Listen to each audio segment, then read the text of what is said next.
Good evening everyone. Good evening sir. Good evening. Good evening sir. Good evening. Good evening.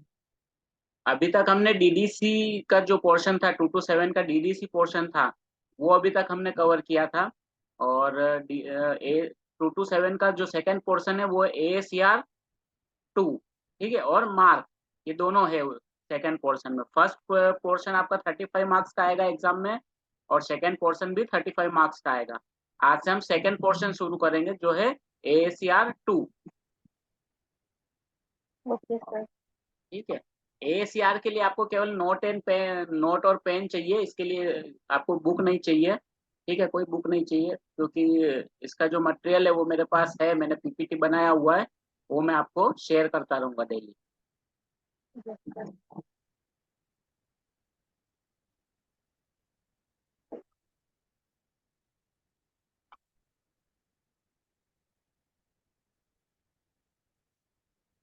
Okay, screen दिखाई दे रही है आपको? Yes sir. Okay.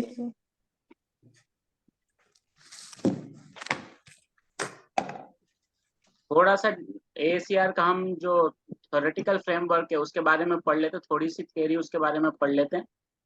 AACR है scheme, वो cataloguing के लिए होती है।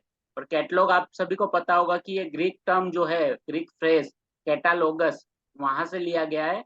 और उस वहां पे कैटा का मतलब होता है अकॉर्डिंग टू, और लोगस मतलब ऑर्डर या रीजन या लॉजिक।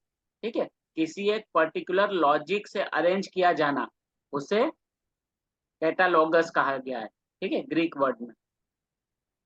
रंगानाथन ने लाइब्रेरी कैटलॉग को कहा है, it is a list of documents in a library और a collection forming a portion of it. ठीक है, किसी भी लाइब्रेरी में जो भी कलेक्शन है उसकी लिस्ट, या फिर उसका कोई पोर्शन। ठीक है, कंप्लीट जरूरी नहीं है कि वो कंप्लीट ही लिस्ट हो, उसके किसी पर्टिकुलर पोर्शन की लिस्ट को भी हम कैटलॉग कहते हैं। और सिंपल वर्ड में हम कहें तो कैटलॉग क्या है? कैटलॉग एक लाइब्रेरी में जो भी रिसोर्सेस हैं उनकी लिस्ट है। और जो कैटलॉग है वो किसके लिए यूजफुल होता है? क्लासिफिकेशन आपको पता है क्यों यूज होता है? कैटलॉगिंग का यूज क्या होता है? दो चीज होती है लाइब्रेरी में, कैटलॉग और क्लासिफिकेशन, दो चीजें हम करते हैं। कैटलॉगिंग का क्या यूज होता है? कैटलॉग का यूज क्या है? बोलिए, what is use of catalogue? Sir books को अरेंज करना सिस्टमेटिक वे में। अरेंज करना, यस। कैटलॉग अरेंज करना तो क्लासिफिकेशन के थ्रू होता है। क्लासिफिकेशन जो नंबर होता है उसका यूज करके आप अरेंज कर सकते हो। सर बुक का जो सेल्फ होता है, मतलब प्लेस कहाँ है वो इसके लिए? नहीं, प्लेस कहाँ पे होती है वो कैटलॉग से पता नहीं चलता है, वो तो क्लासिफिकेशन से आप अरेंज करोगे। हाँ, वो एड्रेस बताता है। ठीक है, जो कैटलॉग होता है वो क्या करता है, वो यूजर को बताता है कि ये कहाँ पे रखी हुई है बुक। अगर किसी यूजर को बुक ढूंढना है तो वो क्या ढूंढेगा? कैटलॉग। कैटलॉग में बुक ढूंढेगा और वहां पे क्लासिफिकेशन नंबर लिखा होगा। उस क्लासिफिकेशन नंबर के थ्रू वो लाइब्रेरी में जो बुक है उसको वो ढूंढ सकता है। तो कैटलॉग क्या करता है, वो यूजर के लिए यूजफुल होता है कि यूजर उस कैटलॉग से उस बुक की लोकेशन को ढूंढ सकता है। तो ये एक टूल है किस चीज के लिए? Locating items available in the library. अगर AACR 2 की बात कर रहे हैं तो AACR 2 क्या है? ये एक मेथड है जिससे हम क्या कर सकते हैं, इस मेथड के थ्रू हम जो बुक्स हैं उसका हम इंफॉर्मेशन यूजर तक पहुंचा सकते हैं, कैटलॉगिंग कार्ड्स बना सकते हैं। और इसका जो फर्स्ट एडिशन है वो 1967 में पब्लिश हुआ था, और जिसे अमेरिकन लाइब्रेरी एसोसिएशन और लाइब्रेरी ऑफ कांग्रेस और कैनेडियन लाइब्रेरी एसोसिएशन तीनों ने मिलकर बनाया था। ठीक है, और इसके अलावा जो कैटलॉगिंग स्टैंडर्ड है वो है ISBD। तो ISBD के साथ इसको कोऑर्डिनेट करने के लिए AACR को फिर से रिवाइज किया गया था 1974 में। और सेकेंड एडिशन जो है वो 1978 में पब्लिश हुआ था, और उसे क्या कहा जाता है? AACR 2 कहा जाता है। अभी हम जो प्रैक्टिस कर रहे हैं वो AACR 2R है। ठीक है, रिवाइज्ड।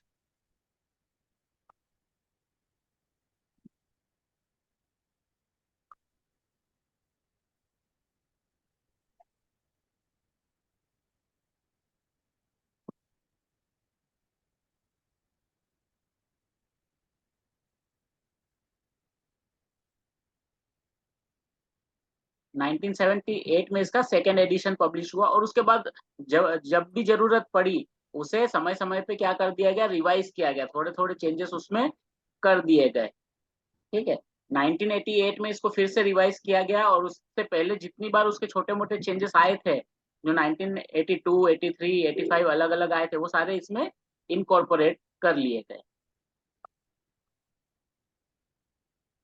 1998 में फिर इसका रिवीजन आया था, और इस रिवीजन में इसको बुक फॉर्मेट में और सीडी फॉर्मेट में, दो तरह के फॉर्मेट में पब्लिश किया गया। उसके बाद उसका जो नेक्स्ट रिवीजन आया था वो 2002 में आया था। ठीक है, और उस इस समय क्या किया है कि जो भी चेंजेस आने लगे उन्हें वो लूज लीफ फॉर्मेट में पब्लिश करने लगे। ठीक है, क्योंकि बुक फॉर्मेट में जब भी इसको पब्लिश करते थे तो इसको अपडेट करना मुश्किल हो जाता था। तो लूज लीफ में अगर पब्लिश करेंगे तो क्या होगा, अगर कोई भी चेंजेस आया तो आपको उतने ही पेजेस उसमें ऐड करना या रिप्लेस करना होता था। ठीक है, और ये मेथड जो थी वो 2003 में शुरू हुई थी, और 2005 में ये मेथड फिर स्टॉप भी हो गई। 2010 में जो ACR2 है वो किससे रिप्लेस हो गया, RDA से रिप्लेस हो गया। ठीक है, उसके बाद RDA का यूज किया जाने लगा। मैनुअल कैटलॉगिंग में अभी भी ACR2 का ही यूज होता है। ACR2 की जो बुक है उसको जो उसका पार्टीशन जो है वो 3 भागों में बटा हुआ है। पार्ट 1 में जो है उसमें कुल मिला के, यस, एनी क्वेरी?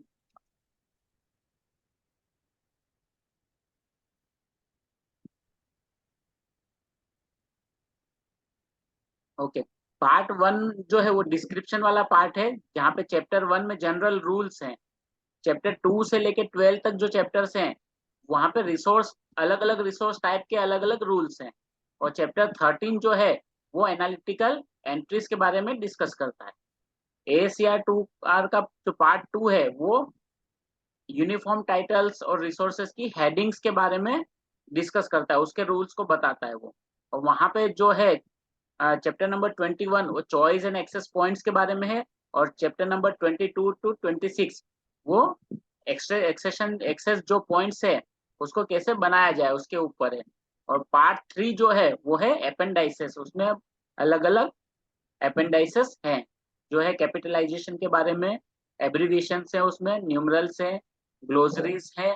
ठीक है, इनिशियल आर्टिकल्स के बारे में, तो ये एपेंडाइसेस आपको पार्ट 3 में मिलेगी।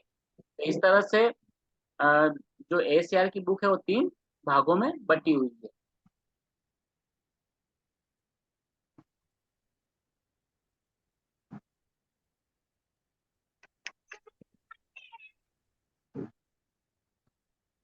ACR के कार्ड की अगर हम बात करें तो कार्ड आपको लगभग इस तरह से दिखाई देता है, जिसकी साइज 12.5 बाय 7.5 होती है इसकी साइज।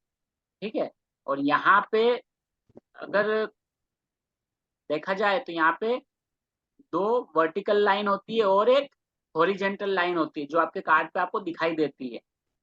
ओरिजिनल लाइब्रेरी में कार्ड देखोगे तो वहाँ कुछ नहीं दिखाई देगा, लेकिन जो एग्जाम्स में लाइंस होती है ये आपको 3 लाइन आपको दिखाई देगी, एक हॉरिजेंटल लाइन होगी और 2 वर्टिकल लाइन होगी। ठीक है, इस एरिया को लेफ्ट मार्जिन कहते हैं। ये एरिया जो है ये लेफ्ट मार्जिन कहते हैं इसको। ये वाली जो लाइन है ये वाली, इसको फर्स्ट इंडेंशन कहते हैं। ठीक है, फर्स्ट इंडेंशन। ये जो लाइन है ये है सेकेंड इंडेंशन। ठीक है, ये जो लाइन है ये है लीडिंग लाइन। ठीक है, और ये जो गैप है, इस गैप में लगभग 3 लाइन में आप लिख सको ना उतनी जगह होती है। एक ये हेडिंग के लिए होती है, इसके बाद ये टॉप एक लाइन यहाँ पे लिख सकते हो, उसके बाद भी थोड़ी जगह यहाँ पे बच जाती है। ठीक है, और जब भी आप यहाँ पे जैसे लिखना शुरू करते हैं तो आप यहाँ हमेशा जैसे ये सेकेंड इंडेंशन है ना, इसके बाद थोड़ी जगह छोड़ने के बाद लिखते हैं, तो इस लाइन से आप लिखते हैं। तो ये जो लाइन है ये इमेजिनरी लाइन है, जो डैश डैश करके लाइन है ना, ये वाली ये वाली ये वाली ये वाली, ये इमेजिनरी लाइन है, ये आपको दिखाई नहीं देती, ये आपको खुद ही इमेजिन करना है कि यहाँ पे एक लाइन है और हमको यहाँ से लिखना शुरू करना है। यहाँ कभी भी यहाँ लिखना शुरू करना तो यहाँ से कर दोगे, ऐसा नहीं, थोड़ी सी यानी एक स्पेस जितनी जगह छोड़ के आपको लिखना है यहाँ से, ठीक है। और यहाँ पे ये एक होल है, इस होल के अंदर जो कार्ड है वो क्या होता है, उसको स्टैक किया जाता है, ठीक है। आ गया समझ में, यस सर। है ना।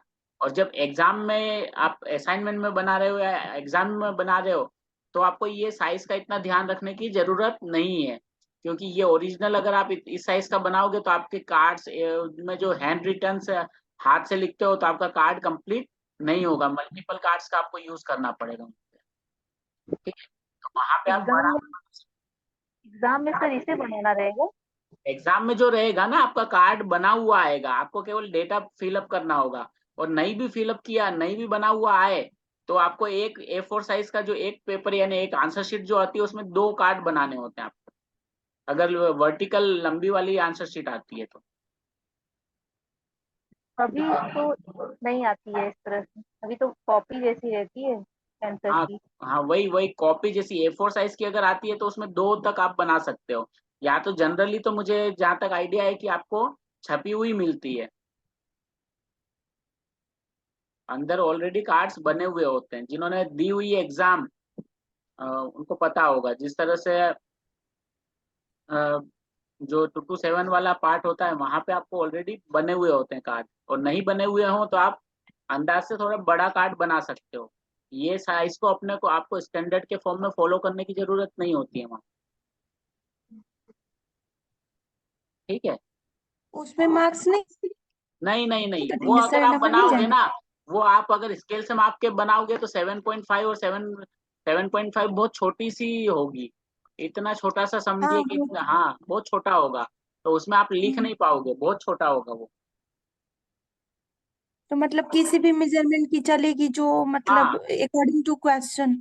हाँ, तो आपके अकॉर्डिंग टू क्वेश्चन आप बना सकते हो थोड़ा बड़ा, लेकिन जो इतने भी आप बनाओ वो फिर एक यूनिफाइंग फॉर्मेट में होना चाहिए, ऐसा नहीं कि एक छोटा बन रहा है एक बड़ा बन रहा है, सबको एक जैसा बनाना है, ठीक है। Okay sir. जैसे अंदाज मैंने आपको बता दिया कि एक अगर जो आपका रजिस्टर होता है ना, नोटबुक बड़ा वाला लॉन्ग नोटबुक, उसमें आप 2 बना सकते हो एक पेज में, ठीक है।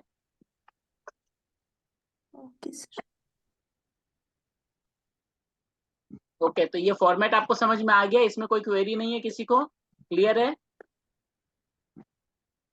सर सेकंड जो मतलब इंडेक्सन है वहां से लिखना स्टार्ट करते हैं। वो अलग अलग फॉर्मेट, मैं ये कह रहा हूँ अगर यहाँ यहाँ से लिखना है, वो कहाँ से लिखना शुरू करना वो अलग अलग रूल्स है कुछ, वो मैं आपको बताऊंगा, लेकिन अगर को आपको जरूरत हुआ कि यहाँ इसके बाद से लिखना है तो ये टू लाइन के ऊपर से अल्फाबेट्स डायरेक्ट के लिखना बाद। शुरू नहीं करना है, थोड़ी सी जगह छोड़ यस देना है, यहाँ से लिखना है, ठीक है, यहाँ से नहीं लिखना है, ठीक यस है। इसीलिए इसको एक इमेजिनरी लाइन माना गया है कि आप यहाँ से लिखेंगे, ठीक है। यस। यानी लाइन के ऊपर नहीं लिखना है, इन शॉर्ट लाइन के ऊपर नहीं लिखना है, लाइन के ऊपर थोड़ा सा स्पेस छोड़ के, जैसे हम नोटबुक में भी लिखते हैं ना, तो राइट साइड में एक इंडेंशन होता है, तो इंडेंशन के ऊपर तो हम नहीं लिखते हैं, थोड़ी सी जगह छोड़ के लिखते हैं ना, वैसे ही आपको यस। लिखना है।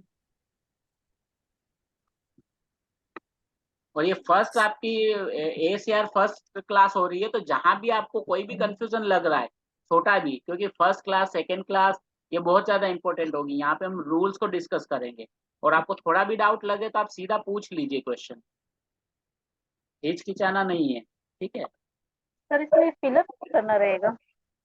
हाँ, इसमें मैं बताऊंगा, इसमें जो भी इंफॉर्मेशन होगी, आपका असाइनमेंट आपके पास होगा ना, उसका कॉपी आपके पास रखिए, ओके सर। ठीक है, तो आपको समझ में आएगा किस तरह के क्वेश्चंस आएंगे, वैसे तो मैं बताऊंगा आपको क्वेश्चंस, ठीक है।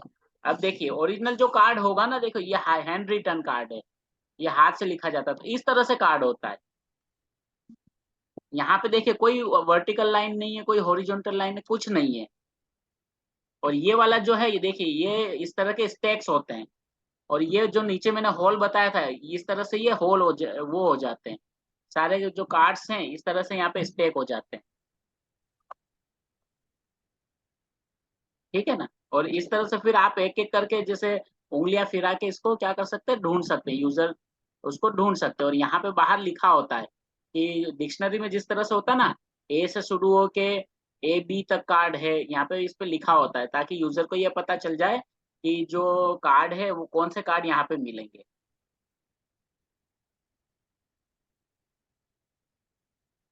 ठीक है।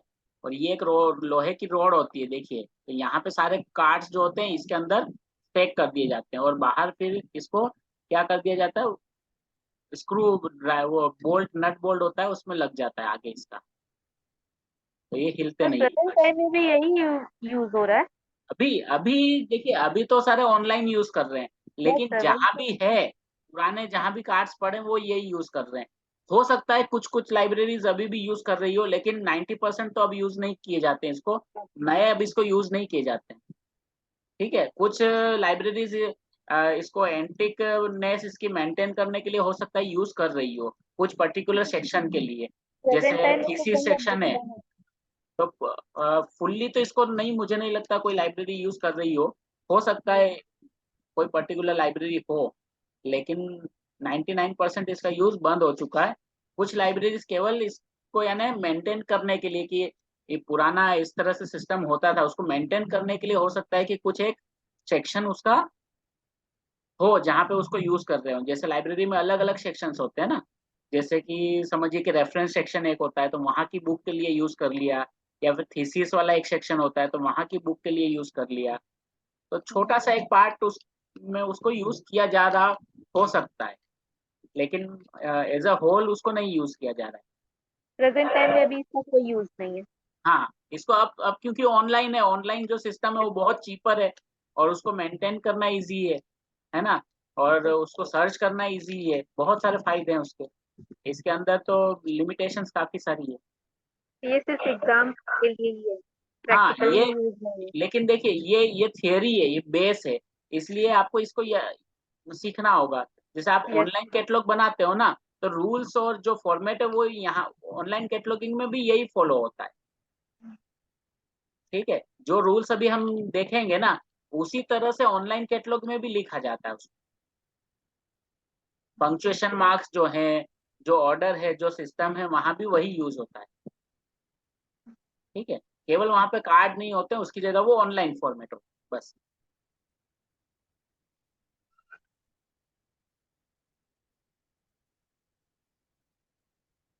देखिए इस तरह से ये, अगर टाइप कार्ड देखोगे तो इस तरह से होता है, यहाँ पे कोई लाइन नहीं है।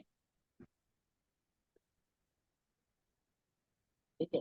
लेकिन अगर आपको लाइन बनानी होगी तो आप क्या करोगे, यहाँ पे आपकी एक लाइन बनेगी। लेकिन नीचे वाला तो नहीं, उसमें आप फिट बैठ रहे। हाँ नीचे जो नंबर लिखे हैं वो तो लाइन के। हाँ, वो ये तो मैं केवल ऐसे बता रहा हूँ आपको। ठीक है। इस तरह से लाइन बन जाएगी, यहाँ तो कोई लाइन है ही नहीं। ठीक है। लेकिन अगर बनाना हो तो इस तरह से लाइन वो सर बनेगी। सर इसकी भी मेजरमेंट होती है क्या? नहीं, ये ये जो लाइन होती नहीं है। ये केवल अलग अलग लाइब्रेरीज अलग अलग, अब जैसे यहाँ पे है ये लंबा हो गया तो यहाँ तो कट गया ना, जैसे यहाँ पे जगह नहीं है ना, यहाँ पे देखो ये कट के यहाँ पे वो आ गया है, तो इसकी कोई क्योंकि कुछ मेजरमेंट नहीं होती है। लेकिन आप समझिए कि यहाँ पे एक थोड़ी जगह, ये बॉक्स में एक कॉल नंबर, ये वाला कॉल नंबर आ जाए उतनी जगह होती है बस, यहाँ पे आ जाए, हम्म, और यहाँ पे थोड़ी जगह हो। ये खुद से बनाना पड़ेगा सर कि ये अगर मतलब। छपा हुआ आया ना, देखिए अगर छपा हुआ आया तो पूरा छपा हुआ आएगा। छपा हुआ आया तो ये भी लाइन बनी हुई आएगी, ये भी बनी हुई आएगी, और ये भी बनी हुई आएगी, वहां पे आपको कुछ बनाना नहीं है, अगर कार्ड तो पूरा छपा हुआ आया। अगर लेफ्ट साइड में लिखना हो तो एक सीक्वेंस में लिखना रहेगा, अगर बाई चांस कुछ लंबा हो तो कैसे वो तो वो मैं बताऊंगा, पार्ट। वो अभी मैं बता रहा हूँ। ठीक है। वो मैं बता दूंगा आपको। तो अगर अगर बना हुआ आया ना, तो आपको कुछ बनाने की जरूरत नहीं है। अगर कार्ड नहीं बना हुआ आया तो आपको कैसे बनाना है, इस तरह से कार्ड बनाना है आपको।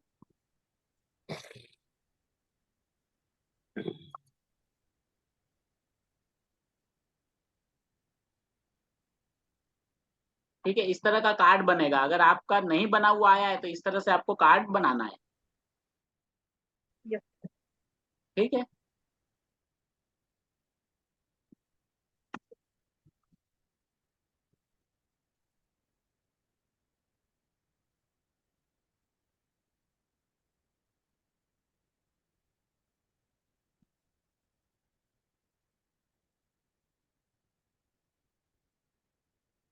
ठीक है।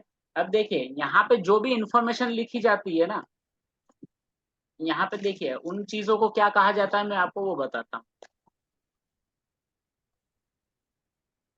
ये यहाँ पे जो भी, ये जो एरिया है यहाँ पे कॉल नंबर लिखा जाता है, ये वाला कॉल नंबर। ठीक है। ये जो है ये है हेडिंग। जो कार्ड्स होते हैं ना, कार्ड्स जो स्टेक्स करते हैं हम लोग, तो वो इस हेडिंग के आधार पे स्टेक करते हैं। उसमें क्या रीड किया जाता है, ये वाले नंबर्स, ये वाले जो नाम है उसको रीड करके उसको स्टेक किया जाता है। ठीक है। ये जो है ये है बुक का टाइटल और ये है सब टाइटल। ठीक है। टाइटल और सब टाइटल के बीच में जो कनेक्टिंग सिंबल होता है वो है कॉलन। दिखाई दे रहा है ना कॉलन आपको? Yes, sir. Yes, sir. ठीक है। टाइटल और सब टाइटल के बीच में जो सिंबल यूज होता है वो होता है कॉलन। ठीक है। और टाइटल खत्म होने के बाद जो सिंबल आपको यूज करना है वो है स्लैश।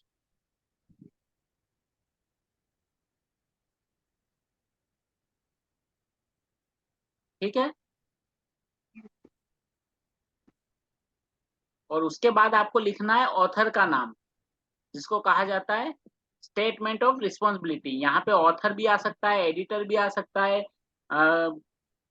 जॉइंट ऑथर भी आ सकता है। ठीक है। कोलैबोरेटर्स सभी इस एरिया में आपको इस स्लैश के बाद लिखना है, ये स्लैश के बाद। ठीक है। और ये वाला पार्ट खत्म करने के बाद फिर आपको डॉट एंड डैश लिखना है, डॉट एंड डैश, ये सिंबल यूज हो। ठीक है। उसके बाद आता है place of publication, place of publication. ठीक है। ये वाला न्यूयॉर्क लिखा है ना, ये प्लेस ऑफ पब्लिकेशन के साथ साथ आता है कॉलन लगा के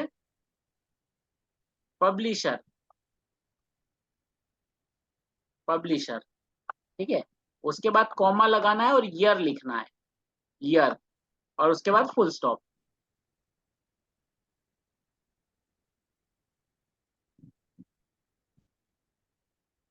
ठीक है। तो ये वाला जो आपका एरिया है बिब्लियोग्राफिकल डिस्क्रिप्शन वाला, ये कंप्लीट हो जाएगा यहाँ पे। तो यहाँ पे टाइटल आ गया, अदर टाइटल यानी सब टाइटल आ गया, स्टेटमेंट ऑफ रिस्पॉन्सिबिलिटी आ गया, प्लेस ऑफ पब्लिकेशन आ गया। ठीक है। ईयर ऑफ पब्लिकेशन और पब्लिशर, ये सारी चीजें यहाँ पे आ जाती है। उसके बाद ये वाला एक एरिया है, इसको कहा जाता है फिजिकल डिस्क्रिप्शन एरिया। इसको फिजिकल डिस्क्रिप्शन एरिया। तो यहाँ पे पेजेस होते हैं, ऑक्सिलरी पेजेस होते हैं। उसके बाद ऑक्सिलरी पेजेस। ठीक है। फिर कॉमा करने के बाद मेन पेजेस। ठीक है। मेन पेजेस के बाद आपको पी लिखना होता है। और फिर अगर इल्यूस्ट्रेशन है उस बुक में तो कॉलन करके इल्यूस्ट्रेशन, ILL,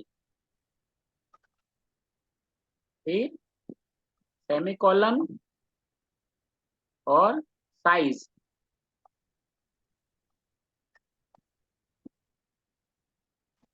साइज। ठीक है। ये इतनी इंफॉर्मेशन कहाँ होती है, ये फिजिकल डिस्क्रिप्शन और एरिया में। इस एरिया को कहा जाता है फिजिकल डिस्क्रिप्शन। ठीक है। उसके अलावा अगर कोई इंफॉर्मेशन दी गई है, जैसे इंक्लूड्स इंडेक्स, बिब्लियोग्राफिकल नोट्स, कुछ भी अदर इंफॉर्मेशन दी गई है, तो वो नोट एरिया में आ जाता है, उसको कहा जाता है जनरल नोट। ठीक है। बुक का अगर ISBN नंबर है तो उसके बाद आएगा ISBN नंबर। ठीक है। ये ISBN नंबर। और उसके बाद ये वाला जो एरिया है इसको कहा जाता है ट्रेसिंग। ये वाली चीजें वो हमारे लिए यूजफुल नहीं है, ये हम यूज नहीं करते, लाइब्रेरी और कांग्रेस इसे यूज करता है, हम यूज नहीं करेंगे इसको। ठीक है। हमारे लिए ट्रेसिंग यूजफुल है। ट्रेसिंग में क्या होता है, ट्रेसिंग में होता है सब्जेक्ट। सब्जेक्ट कितने भी हो सकते हैं, आपको जितना लगे, 1 2 4 5 भी हो सकते हैं। ठीक है। उसके बाद हो सकते हैं वहां पे जॉइंट ऑथर, और सीरीज।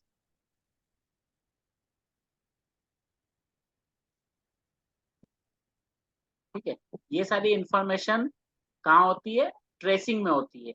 और ट्रेसिंग की मदद से आप क्या कर, ट्रेसिंग से आपको क्या पता चलता है? ट्रेसिंग से आपको ये पता चलता है कि और कितने कार्ड्स बनेंगे।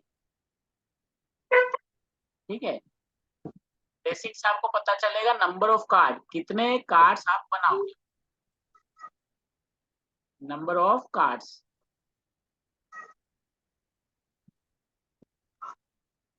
ठीक है, अब यहाँ पे देखिए, यहाँ पे कितने कार्ड्स बन रहे हैं? जो सब्जेक्ट है वो 7-8 सब्जेक्ट है, तो 8 कार्ड ये हो गए, और एक टाइटल का कार्ड, यानी 9 कार्ड हो गए। और ये मेन एंट्री, यानी इस बुक के इसमें कितने बने हुए? 10 कार्ड्स बने हुए। और किसी भी बुक के मिनिमम 3 कार्ड्स तो बनेंगे ही बनेंगे।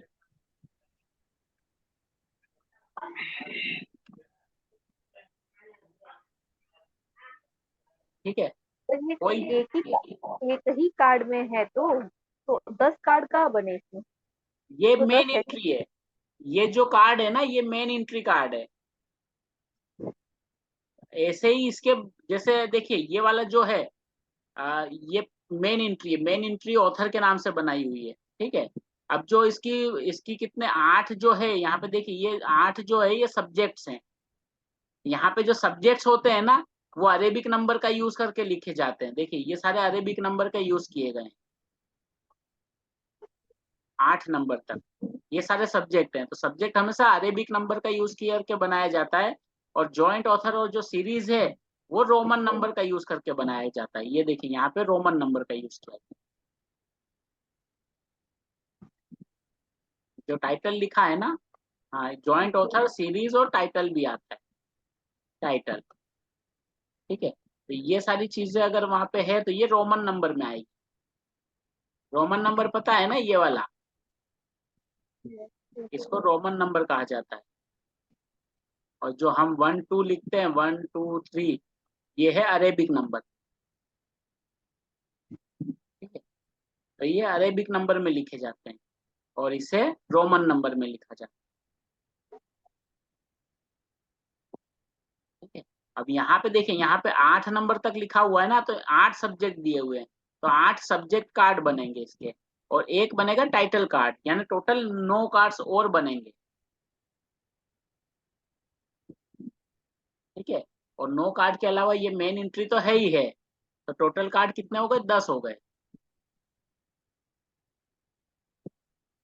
ठीक है, लेकिन हम जो कार्ड बनाते हैं उसमें हम इतनी सारी एंट्रीज को यूज नहीं करते हैं। ज्यादा से ज्यादा आप 2 एंट्री, 2 या 3 सब्जेक्ट लिखते हैं। जनरली तो हम एक ही सब्जेक्ट लिखते हैं, ज्यादा सब्जेक्ट नहीं लिखते हैं। ठीक है,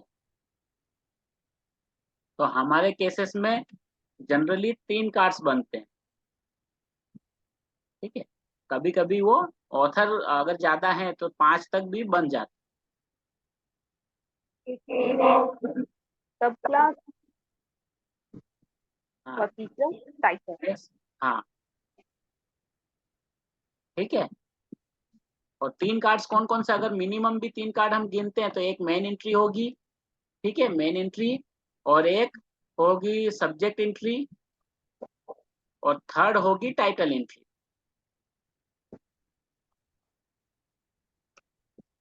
ठीक है, थर्ड आपकी टाइटल एंट्री होगी। तो इस तरह से 3 कार्ड्स बनेंगे मिनिमम।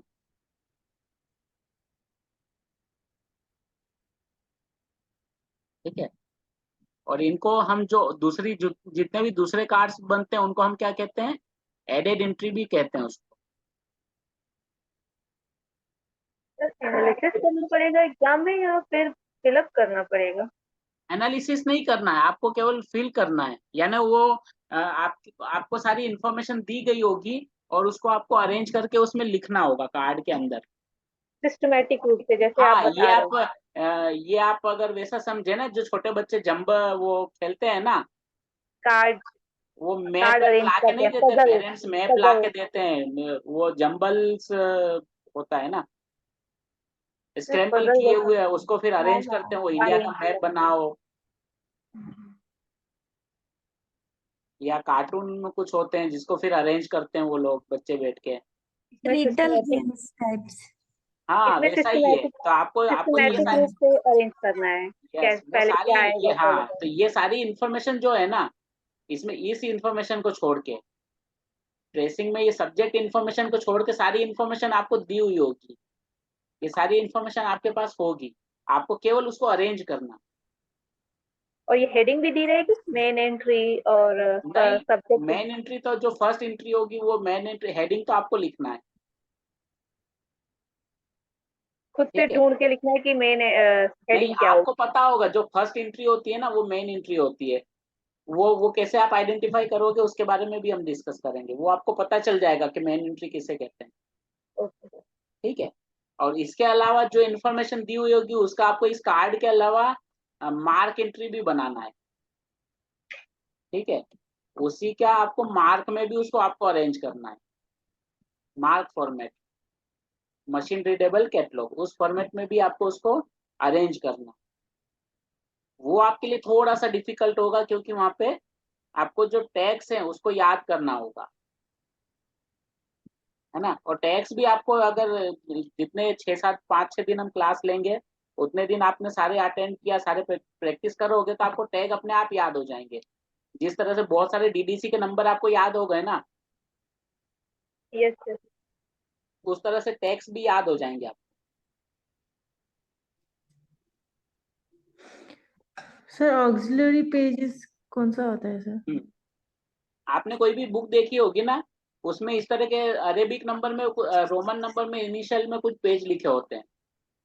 तो सर स्टार्टिंग वाले पेज। हाँ, स्टार्टिंग वाले जो पेजेस होते हैं ना, वहां पे यस कुछ सर। पेजेस पे रोमन नंबर में लिखे होते हैं, यस सर। और उसके बाद फिर 1 2 3 ये अरेबिक नंबर शुरू होता है। ठीक है, तो इन पेजेस को कहा जाता है ऑक्सिलरी पेजेस। सर रोमन वाले को। हाँ, सर अगर किसी किसी में आ जाता है वॉल्यूम 1 2 3 करके, तो वो उसकी एंट्री किस तरफ? वो सब हम स्टेप बाय स्टेप सीखेंगे। वो सारा हम स्टेप, अब जितनी भी तरह की एंट्रीज आती है ना, जितने भी तरह के एग्जाम्पल्स आते हैं वो सारे हम सीखेंगे, लेकिन स्टेप बाय स्टेप। ठीक है, ताकि आप अच्छे से समझ पाओ उसको। तो यहाँ तक समझ में आ गया? किसी को कोई क्वेरी है? नो सर, अभी तक तो आई है। अभी तक तो आ रहा है ना समझ में? ठीक है, यस सर। इजी है, काफी इजी है। ठीक है, अब देखिए, अब जो डॉक्यूमेंट्स होते हैं, डॉक्यूमेंट्स, उसके वेरिएशंस देखिए, वेरिएशन कितने वेरिएशन होते हैं डॉक्यूमेंट्स। उसकी ऑथरशिप पैटर्न्स आप देखोगे ना तो बहुत सारा वेरिएशन आपको मिलेगा। ऐसे डॉक्यूमेंट्स, ऐसी बुक्स होती है जिसको एक ऑथर ने लिखा होता है, ऐसी बुक होती है जिसको 2 ऑथर ने लिखा हो, 3 ऑथर ने लिखा हो, ऐसी भी बुक्स होती है, 3 से ज्यादा ऑथर वाली भी बुक्स होती है, ऐसी बुक होती है जिसमें ऑथर होता ही नहीं, एडिटर होता है। ठीक है, ऐसी बुक्स भी होती है जिसमें एक से ज्यादा वॉल्यूम होते हैं। कुछ बुक ऐसी होती है जो गवर्नमेंट पब्लिकेशन होता है, कुछ बुक मैन्युस्क्रिप्ट्स होती है जो रिलीजियस पब्लिकेशन होता है, कुछ बुक ऐसी होती है जहाँ पे जॉइंट अथॉरिटी होती है, मतलब एडिटर भी है और ऑथर भी है। कुछ बुक ऐसी होती है कि जो कॉन्फ्रेंस की प्रोसीडिंग है, उसके अलावा गवर्नमेंट्स की रिपोर्ट्स होती है, कमीशन की, वो होती है। कुछ पीरियोडिकल्स होते हैं, इतने अलग अलग तरह के क्या होते हैं, पब्लिकेशंस है। और इन सब पब्लिकेशंस के जो कार्ड्स बनने के रूल्स है ना, उसमें मैक्सिमम में रूल्स इन सब के अलग अलग होते हैं, थोड़ा थोड़ा चेंजेस सभी में होता है। ठीक है, और वो क्या चेंजेस होगा, रूल्स कहाँ कहाँ पे बदलेंगे, हम एक एक करके देखेंगे।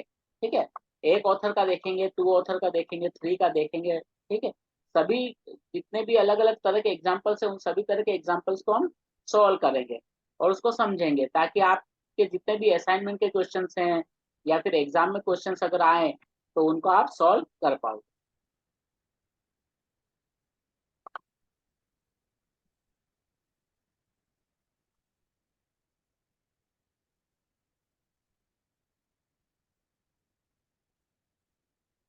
एक एग्जाम्पल का मैंने यहाँ पे एक सॉल्यूशन बना के रखा है। ठीक है, अब जैसे कि एक बुक है, ठीक है, ये बुक का टाइटल है, ये बुक, यहाँ पे दो ऑथर है, एक ऑथर और सेकेंड ऑथर, दो ऑथर है। उसके साथ साथ न्यूयॉर्क यहाँ की प्लेस ऑफ पब्लिकेशन है, अल्फा बुक पब्लिशर है, और 1999 में ये बुक पब्लिश हुई थी। इसमें 7 जो है वो ऑक्सिलरी पेजेस है, 152 मेन पेजेस है, और 19 सेंटीमीटर की ये बुक है। उसके अलावा यहाँ पे इसका ISBN नंबर ये है, ये इसका कॉल नंबर है, और ये इस पे ये क्या है, इसका एक्सेशन नंबर। ठीक है, तो जब कोई भी एग्जाम्पल आता है तो उस यहाँ पे जो एक्सेशन नंबर होता है वो यहाँ पे आपको लिखना है, मतलब इस एरिया और इस एरिया के बीच में आप लिख सकते हो। ठीक है, कहीं भी आप इसको एक्सेशन नंबर लिख सकते हो। जो कॉल नंबर आएगा वो आपको यहाँ पे लिखना है, ये एरिया में।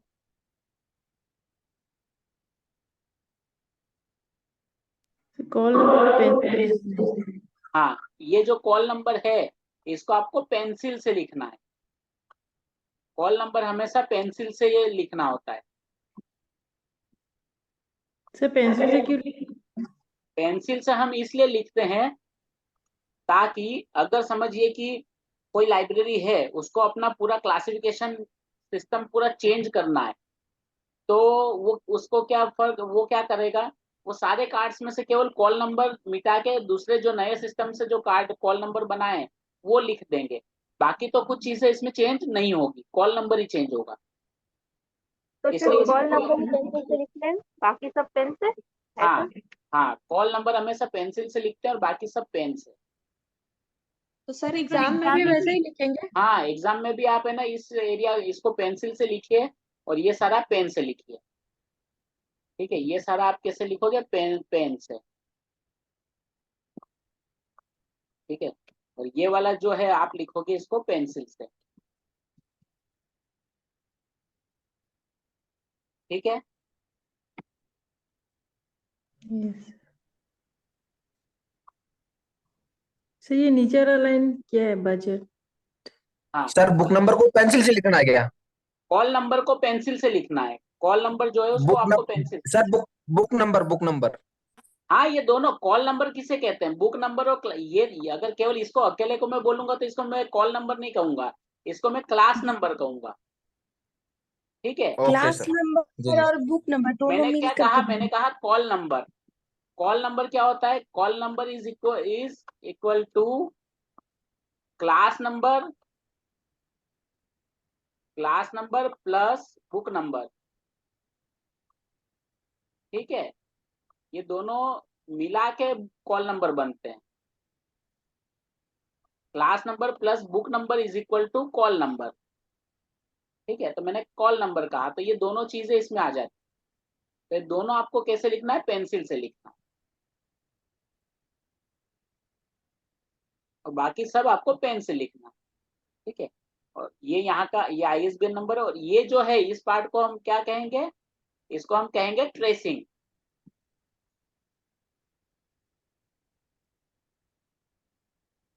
ठीक है,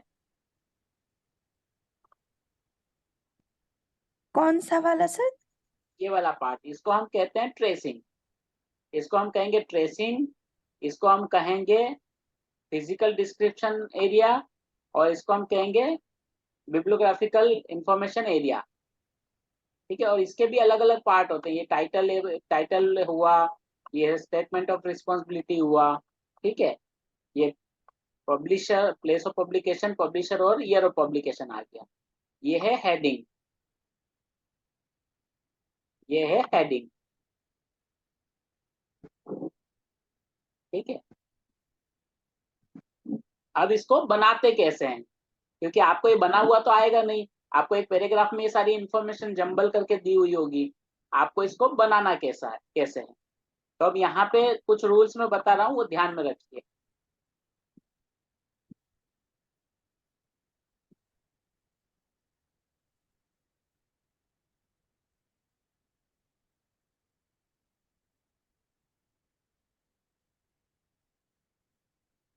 अगर 3 ऑथर तक है तो जो हेडिंग है वो कैसी बनाई जाएगी, वो फर्स्ट ऑथर से बनाई जाएगी।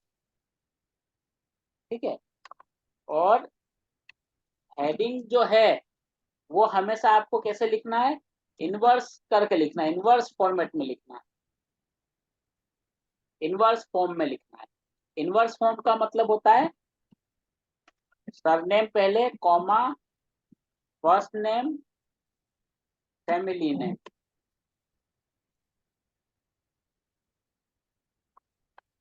फैमिली नेम नहीं, middle name, family middle name, ठीक है। इस तरह से आपको लिखना है। क्लियर?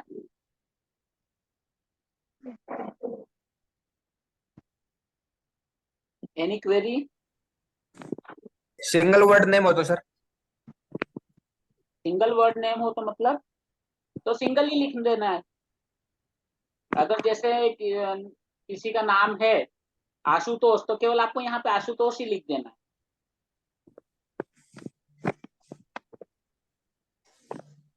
दोनों जगह लिखना है सर, एक जगह पे? यहाँ पे हेडिंग में, हेडिंग की बात कर रहा हूँ मैं, हेडिंग की बात कर रहा हूँ। I am talking about heading. अभी मैं केवल हेडिंग की बात कर रहा हूँ।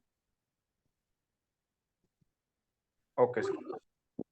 बड़ा हेडिंग हो तो उसको 3 लाइन में लिखना है ऐसा। हेडिंग में केवल ऑथर का नाम आएगा, फर्स्ट ऑथर का नाम।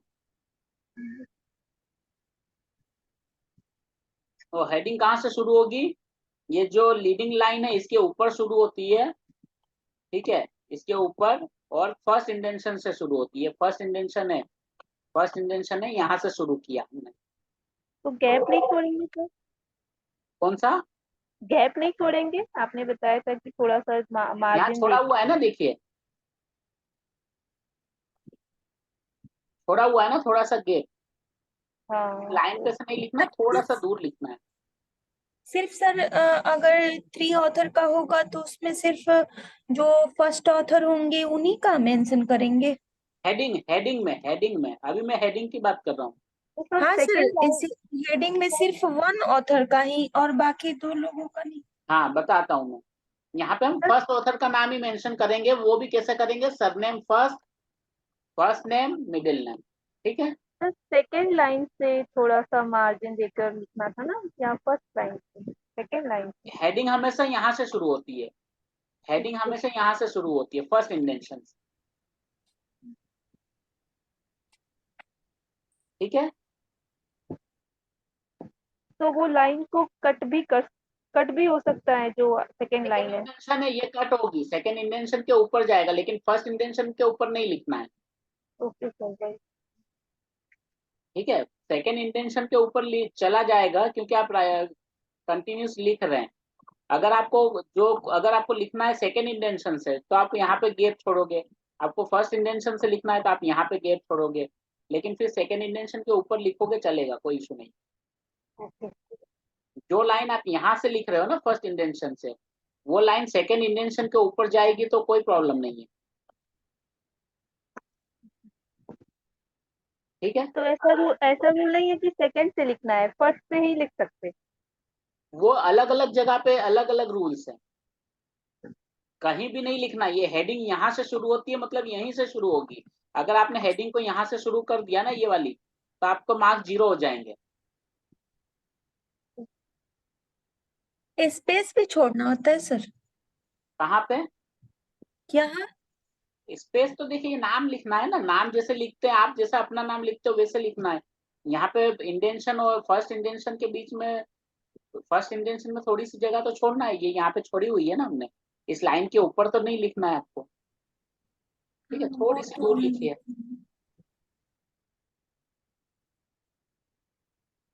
ठीक है।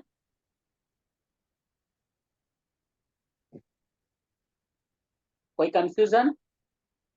तो सर अलग अलग जगहों पे अलग अलग तरीके से लिखना है? हाँ वो मैं बताऊंगा आपको, धीमे धीमे धीमे धीमे। मैं देखिए मैं जो बता रहा हूँ ना आप उतना समझिए, अगर वहां पे कोई कंफ्यूजन है तो आप मुझे पूछिए, उसके बाद क्या करना वो मैं आपको बताता रहूंगा, है ना। मैं अभी आपको केवल इस चीज की बात कर रहा हूँ, ये वाला समझ में आ गया आपको। अभी यहाँ मत सोचिए कि यहाँ कैसे लिखोगे, कहाँ क्या लिखना है, वो सब भूल जाइए। आप केवल इतना याद रखिए कि हेडिंग कहाँ से शुरू होती है, हेडिंग यहाँ से शुरू होगी फर्स्ट इंटेंशन से, और ये कौन सा केस है, वो एक ऑथर वाला, दो ऑथर वाला या तीन ऑथर वाला। ठीक है, एक ऑथर, दो ऑथर या तीन ऑथर एक बुक के हैं तो उसमें ऑथर के जो नाम है, उसकी जो है, उसका फर्स्ट ऑथर है, फर्स्ट ऑथर, उसके नाम से हेडिंग बनती है। ये क्या है, हेडिंग है। और हेडिंग में नाम कैसे लिखते हैं, इनवर्स फॉर्मेट में लिखते हैं। इनवर्स में क्या आता है, सरनेम पहले आएगा, फिर कॉमा कॉमा करके फर्स्ट नेम, फिर मिडल नेम। ठीक है, Yes, sir. इतना क्लियर है? यहाँ पे कोई कंफ्यूजन किसी को भी नो सर। नहीं है ना? ये फर्स्ट ऑथर ही आएगा, तीन ऑथर है, अगर तीन ऑथर दिए हुए तो जो सबसे फर्स्ट ऑथर कौन सा होगा, जो सबसे पहले लिखा हुआ है वो फर्स्ट ऑथर। ठीक है, फर्स्ट। ठीक है, जो फर्स्ट लिखा हुआ है वो फर्स्ट ऑथर, जो सेकंड लिखा हुआ है वो सेकंड ऑथर, और जो थर्ड लिखा हुआ है वो थर्ड ऑथर। ठीक है, तो फर्स्ट ऑथर का नाम से आपको इनवर्स फॉर्मेट में हेडिंग बनाना है। क्लियर? Yes, sir. कोई क्वेरी नहीं है ना? बहुत clear? Yes sir. Okay, good. Clear. देखिए अब यहाँ पे दो, इस पूरे जो पूरा ACR2 है, वहां पे दो तरह की पैराग्राफिंग होती है। पैराग्राफ जो है, पैराग्राफ पता है ना क्या होता है? क्या होता है पैराग्राफ? पैराग्राफ किसे कहते हैं?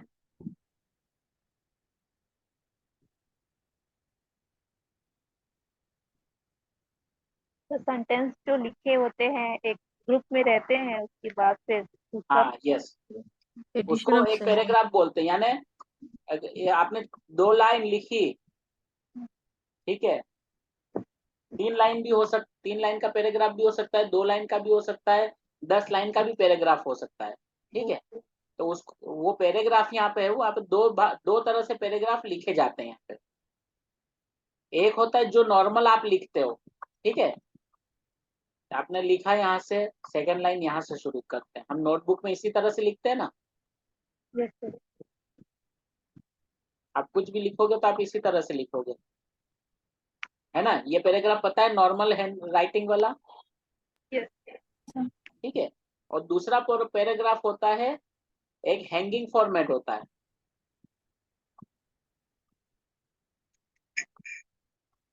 हैंगिंग,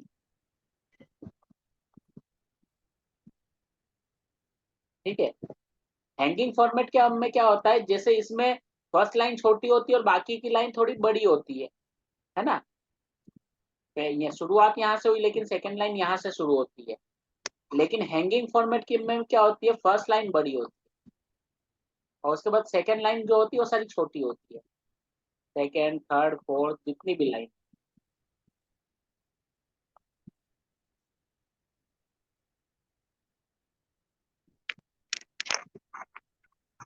ठीक है,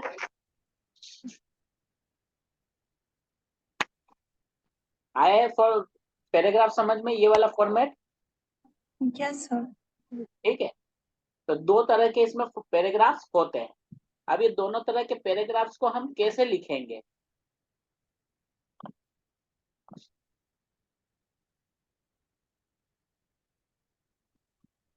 दोनों तरह के पैराग्राफ कहाँ लिखे जाते हैं, कैसे लिखे जाते हैं? तो ये इस तरह से लिखे जाते हैं। ठीक है, और कहाँ लिखे जाते हैं वो मैं आपको बताता हूँ। कोई भी पैराग्राफ अगर फर्स्ट इंटेंशन से, जैसे हेडिंग है, ये फर्स्ट इंटेंशन है, यहाँ से अगर शुरू हुआ है, कुछ केसेस ऐसे आएंगे कि आपको वैसे तो नेम आ रहे हैं ऑथर के, तो वो तो यहीं पर खत्म हो जाएगा। कुछ पैराग्राफ ऐसे होते हैं, कुछ जगह ऐसी होती है कि यहाँ तक आता है, यहाँ पे भी खत्म नहीं होता है, तो फिर उसको सेकंड लाइन में ले जाना पड़ता है। और सेकंड लाइन कहाँ से शुरू होगी, फिर यहाँ से शुरू होगी, सेकंड इंटेंशन। फिर वो चाहे 3 लाइन में लिखा जाए, 4 लाइन में लिखा जाए, 5 लाइन में लिखा जाए, कितनी भी लाइन में लिखा जाए। ठीक है, इस तरह से लिखना है। और जो पैराग्राफ सेकंड इंटेंशन से शुरू होता है इस तरह से, उसकी सेकंड लाइन जो है वो फर्स्ट इंटेंशन से तक जाती है। ठीक है, ये यहाँ से शुरू हुआ, यहाँ पे खत्म नहीं हो रहा है पैराग्राफ, तो इसकी सेकंड लाइन फर्स्ट इंडेंशन से शुरू हो। ठीक है, सर एक बार और बता दीजिए। देखिए कोई पैराग्राफ अगर फर्स्ट इंडेंशन से शुरू हो रहा है, ये वाला जो पैराग्राफ है ये हमेशा फर्स्ट इंडेंशन से शुरू होगा। फर्स्ट इंडेंट,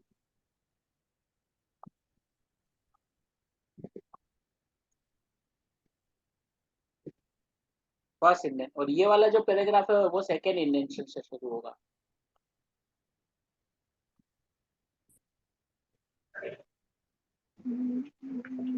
ठीक है, तो ये फर्स्ट इंडेंशन से कहाँ से शुरू होगा? फर्स्ट इंडेंशन ये है, ठीक है, ये वाली लाइन पूरी, ये फर्स्ट इंडेंशन है। तो फर्स्ट इंडेंशन से शुरू हो रहा है और यहाँ पे कंप्लीट नहीं हो रहा है, यहाँ पे कंप्लीट नहीं हो रहा है इस लाइन से पहले, और आपको लगता है कि सेकंड लाइन यहाँ पे लिखना पड़ेगी, तो यहाँ पे नहीं लिखोगे आप। सेकंड लाइन कहाँ से शुरू करोगे? यहाँ से, और उसके बाद की सबसेक्वेंट जितनी भी लाइन है वो यहीं से शुरू होगी। आप मान लीजिए कि सेकंड लाइन में भी कंप्लीट नहीं हुआ, यहाँ तक गया, तो थर्ड लाइन भी फिर उसके नीचे ही शुरू होगी। इस तरफ आपको नहीं लिखना है। क्लियर?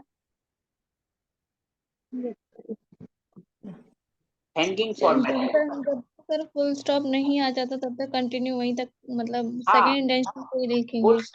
स्टॉप यानी आप लाइन जब तक चेंज नहीं कर रहे हो, ये कंप्लीट जैसे यहाँ पे हो गया ना, ये नेक्स्ट पैराग्राफ में चले गए, आप नेक्स्ट इंफॉर्मेशन में चले गए, तब तक वो उसी फॉर्मेट में चलेगा।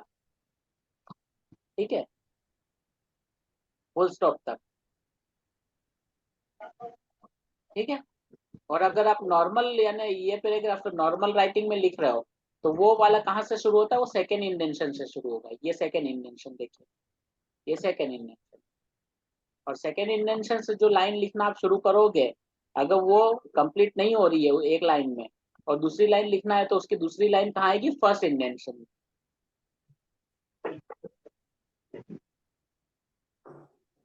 ठीक है, अब वो चाहे 2 लाइन हो, 3 लाइन हो, 4 लाइन हो, जितना भी हो। दोनों में से सर कोई फॉलो कर सकते हैं? क्या हुआ?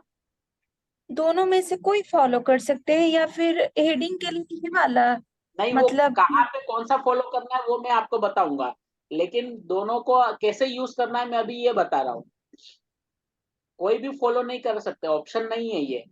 ठीक है, इसका ऑप्शन नहीं है आपको। कुछ जगह ऐसी होगी जहां पे आपको ये वाला फॉर्मेट फॉलो करना है, कुछ जगह ये होगी जहां पे आपको ये वाला फॉर्मेट फॉलो करना है। तो अगर ये वाला फॉर्मेट आप फॉलो कर रहे हो तो कैसे लिखना है, और ये सेकेंड वाला फॉलो कर रहे हो तो कैसे लिखना है, मैं आपको ये बता रहा हूँ। सर जैसे टाइटल अगर बड़ी है तो उसके लिए हैंगिंग फॉर्मेट तो यूज करना पड़ेगा। करेक्ट। Okay sir. ठीक है, क्लियर सभी को? कोई क्वेरी?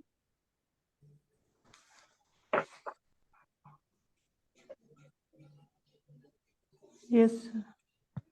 आ गया ना समझ में? ठीक है,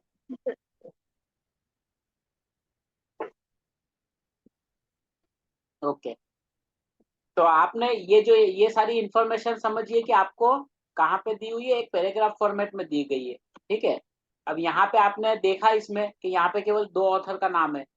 2 ऑथर का नाम है तो मतलब रूल कौन सा लगा?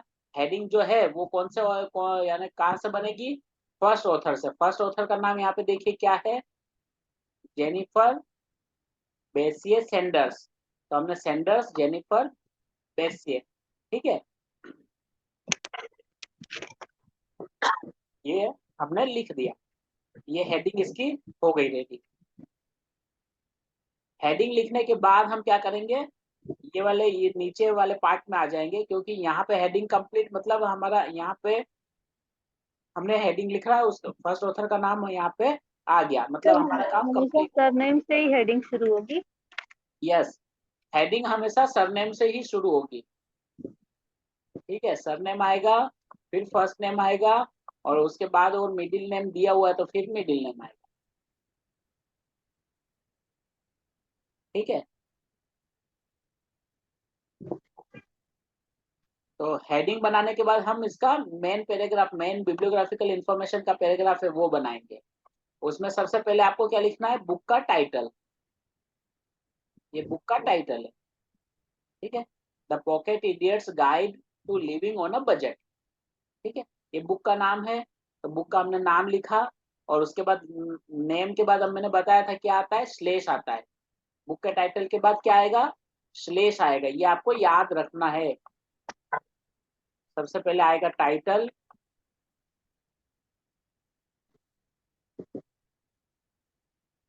ठीक है, फिर स्लेश आएगा, फिर statement of responsibility, statement of responsibility,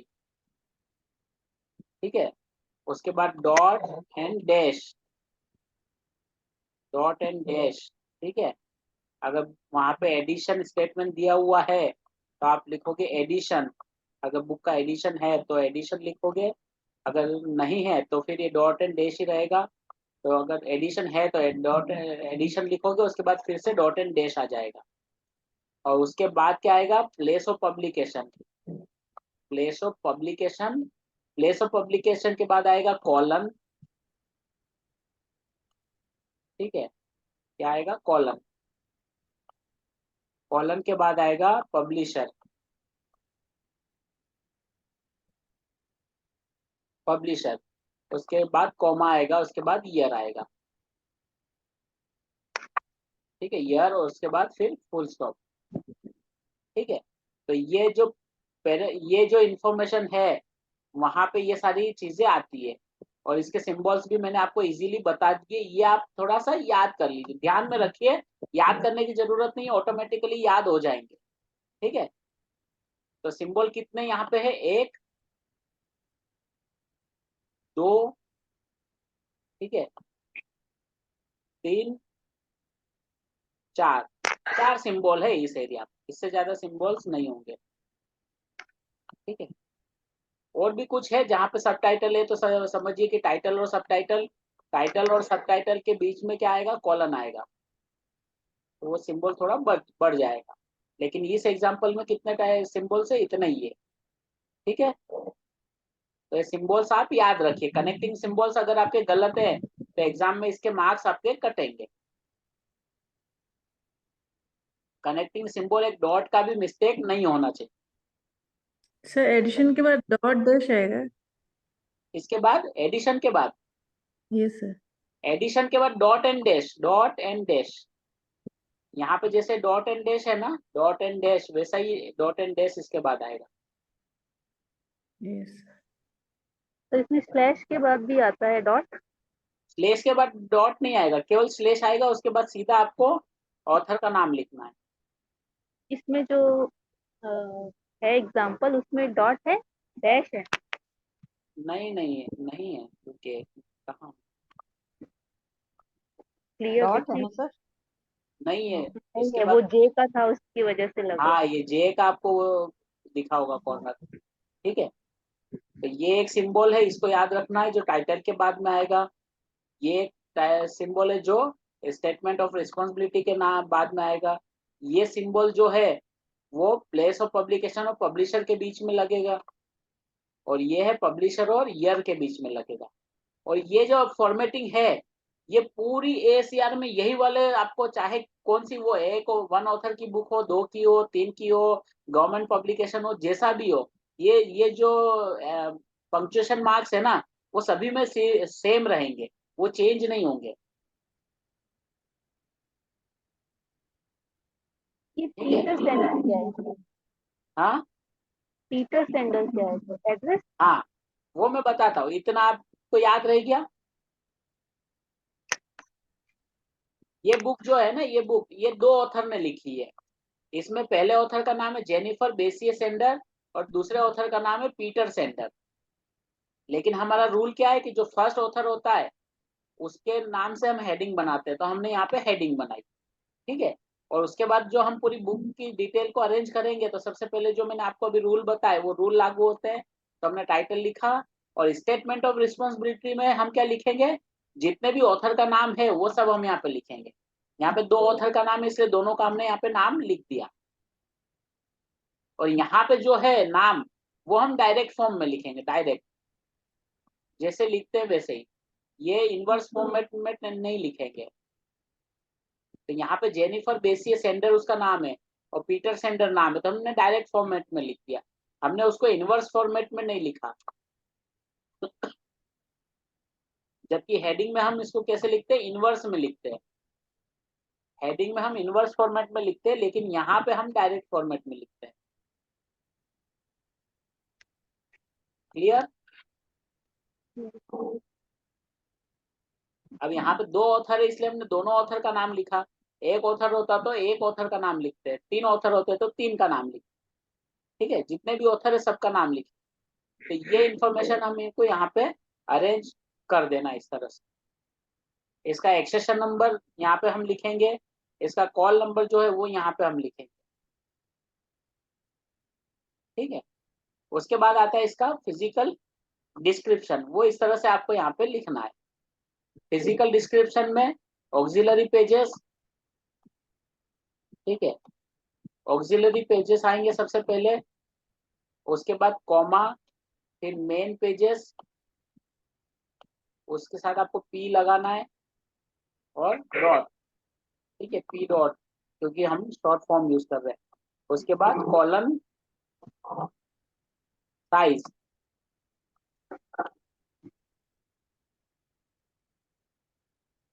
ठीक है। तो ये फिजिकल डिस्क्रिप्शन का फॉर्मेट है, ये वाले सारे सिंबल्स इसमें हैं। ठीक है, और भी सिंबल आते हैं अलग अलग इंफॉर्मेशन के लिए, लेकिन अभी ये एग्जांपल में जो इंफॉर्मेशन है उसके लिए ये सिंबल्स है।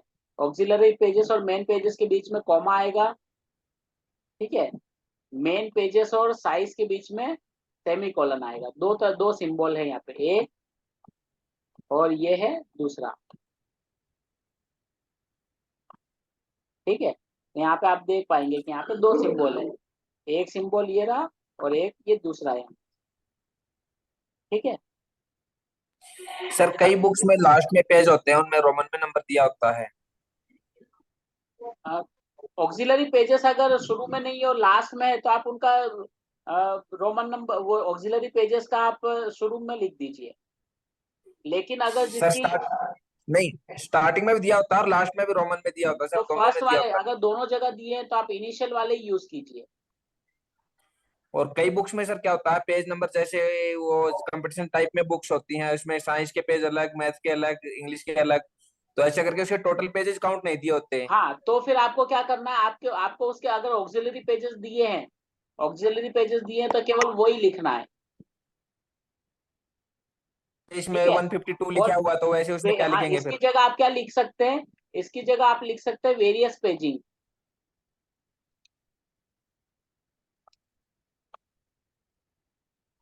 Various paging, okay sir. ठीक है। वेरियस पेजिंग मतलब बहुत सारी पेजिंग है, अलग अलग चैप्टर्स के लिए। 1 से शुरू हो रहा है 40 तक गया, फिर 1 से चालू शुरू हो रहा है 80 तक गया, फिर 1 से चालू हुआ 70 तक गया, है ना। तो उसको आप काउंट तो करोगे नहीं, तो आप क्या करोगे, उस पे ऐसा लिख दीजिए वेरियस पेजिंग। Okay sir. ठीक है, क्लियर। और उसके बाद आएगा सेमीकोलन। सेमीकोलन के बाद बुक की साइज होगी। साइज क्या होती है, जो उसकी हाइट होती है ना, वो वाली साइज यूज होती है। बुक इस तरह से है, उसकी जो हाइट है, उसकी वो साइज जो होती है उसको काउंट किया जाता है, तो उसकी हाइट को लिखा जाता है 19 सेंटीमीटर। ठीक है, और ये जो साइज है वो भी आपको एग्जाम्पल में दी हुई होगी।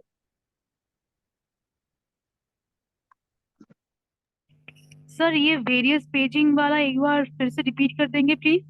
देखिए, कुछ बुक्स ऐसी होती है जहाँ पे पेज नंबर लिखा हुआ होता है ना, वो लिखा होता है, जैसे 1 से लिखा है फिर 40 तक गया, फिर से वापस 1 से शुरू हो जाता है। यानी कंटिन्यूस पेजेस नहीं होते, 1 से लेके बुक एंड होती है तब तक पेज नंबर नहीं होते हैं। अलग अलग चैप्टर के या अलग अलग पार्ट्स के अलग अलग नंबर्स होते हैं, तो बहुत सारी नंबरिंग हो जाती है उसमें। तो अगर इस तरह की नंबरिंग है जहाँ पे आप उस बुक में टोटल पेजेस कितने हैं वो आप काउंट ना कर पाओ डायरेक्ट, तो फिर आप वहां पे लिख दोगे वेरियस पेजिंग। Okay sir. ठीक है। और सर लेकिन सर इसमें एक क्वेरी हो रहा है, क्या हुआ? लाइब्रेरी जो सॉफ्टवेयर है उसमें क्या होता है, बुक के पेज नंबर की जगह ओनली न्यूमेरिकल एक्सेप्ट करता है, तो उसमें हम अल्फाबेट कैसे डालें फिर? कौन सा सॉफ्टवेयर? ई ग्रंथालय है ऐसे जैसे सर। नहीं, तो फिर वो सॉफ्टवेयर में मिस्टेक है। वो जो जिन्होंने बनाया है ना, उन्होंने उसको ठीक से नहीं बनाया। उन्होंने कंडीशन डाल दी है पेज नंबर्स उसमें की। न्यूमेरिकल ही लेता है सर, बुक हाँ, तो पेज वो में गलत है, न्यूमेरिकल वो लेता है। गलत होता है, ऐसे नहीं होता है। क्योंकि उसमें ऑक्सिलरी पेजेस भी डालते हैं, जो वो वाली फील्ड होती है ना, पेज नंबर वाली, वो अल्फा में न्यूमेरिक होती है। तो वहां पे ई गड़बड़ जो जी जी डिजाइनर के फॉर्म पार्ट से है। जो सॉफ्टवेयर का डिजाइनर है ना, जिन्होंने सॉफ्टवेयर बनाया है, ये उनकी गलती है। क्योंकि ये वाली जो फील्ड है पेज नंबर वाली, वो अल्फा न्यूमेरिक होती है। इस फील्ड में ऑक्सिलरी पेजेस भी आते हैं, तो ऑक्सिलरी पेजेस लिखने के लिए तो आपको अल्फाबेट्स ही यूज करना होते हैं। और स्पेशल साइन भी आते हैं, क्योंकि कॉमा यूज होता है इसमें। ठीक है, तो ये उनकी मिस्टेक जी है। अगर कोई सॉफ्टवेयर अगर नहीं एक्सेप्ट कर रहा है, तो वो सॉफ्टवेयर की प्रॉब्लम है। उसमें दो प्रकार के पेजेस नहीं दिए होते सर, टोटल पेजेस एक जगह ही दिए होते हैं, बाकी तो अलग अलग। तो वो जो स्टैंडर्ड फॉर्मेट यूज नहीं कर रहे हैं, उसका मतलब ये है। स्टैंडर्ड फॉर्मेट जो है ना, वो यूज नहीं कर रहे हैं, जी सर। है ना। वो सॉफ्टवेयर की प्रॉब्लम है वो, यानी स्टैंडर्ड सॉफ्टवेयर नहीं है, इसका मतलब ये है। या तो अगर स्टैंडर्ड सॉफ्टवेयर अगर ई ग्रंथालय है तो काफी अच्छा सॉफ्टवेयर है, वो मार्क भी यूज कर रहा है, तो उसमें यानी वो एक तरह की एरर है, उसको आप इन्फॉर्म कीजिए जिन्होंने भी बनाया है ना। ई ई ग्रंथालय ग्रंथालय, सॉफ्टवेयर ही है सर, आपने देखा होगा ई ग्रंथालय सॉफ्टवेयर 64 बाइट्स। हाँ, ई ग्रंथालय पता है मुझे। तो वो एनआईसी ने बनाया, तो आप उनको मेल कर सकते हो कि ये इसमें एरर है। और क्योंकि मार्क 21 के अकॉर्डिंग जो पेज नंबर वाली जो फील्ड है, वो अल्फा न्यूमेरिक होनी चाहिए, लेकिन आपने उसको केवल न्यूमेरिक बनाया हो, तो उसको करेक्ट कीजिए, तो करेंगे। Okay sir. ठीक है, ओके। तो ये क्लियर सभी को यहाँ तक? Yes sir. Yes sir. Sir जो टाइटल में सेंडर्स लिखा है, ये टाइपिंग मिस्टेक है क्योंकि उसमें एस लगा हुआ है और नीचे में है नहीं, या जानबूझ के लिखा है सर? कहाँ पे? अच्छा, जो यहाँ हेडिंग पे है ना उसमें ये सेंडर्स टाइपिंग लिखा हुआ मिस्टेक है, टाइपिंग मिस्टेक है ये। है। ओके ये सर, टाइप ओके। इसमें ना बहुत सारी, देखो बहुत सारी जगह टाइपिंग मिस्टेक मिलेगी, क्योंकि ये मैंने बहुत सारी चीजें लाइव क्लासेस में मैंने चेंज कर दी है। इस तरह से कुछ कुछ हुआ है, तो बहुत सारी जगह आपको कुछ गड़बड़ मिल सकती है। तो ध्यान में आपको लग रहा है कि गलत है, तो या तो मुझे इन्फॉर्म कर दीजिएगा तुरंत ही, तो मैं उसको करेक्ट कर लूंगा। सर ये न्यूयॉर्क के बाद ये अल्फा बुक एड्रेस में ही आएगा, क्या है ये? अल्फा बुक ये जो है, ये पब्लिशर है। सर ठीक है। अब जैसे यहाँ पे है ना, ये गड़बड़ी है।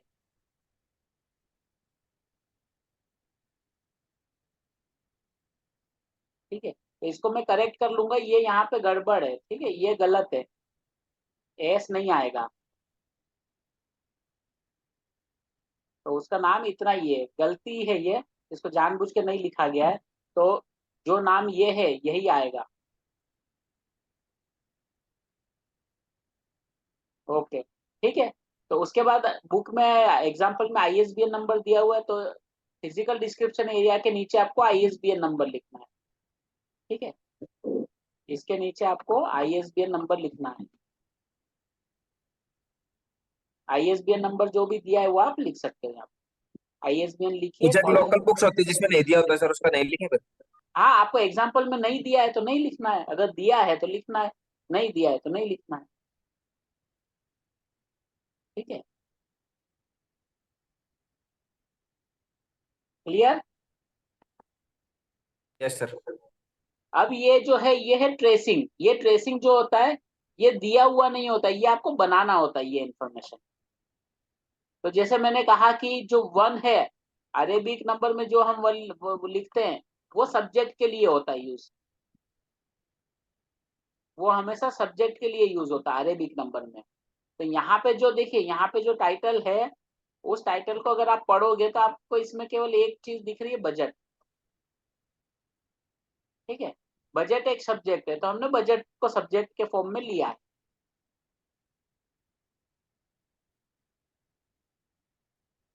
ठीक है, सर हम कुछ भी ले सकते हैं या फिर सिर्फ ऐसे ही लेना है? वो जो आपको सब्जेक्ट लग रहा है ना, आपको लग रहा है कि ये सब्जेक्ट है, उस सब्जेक्ट को आपको यहाँ पे लेना है।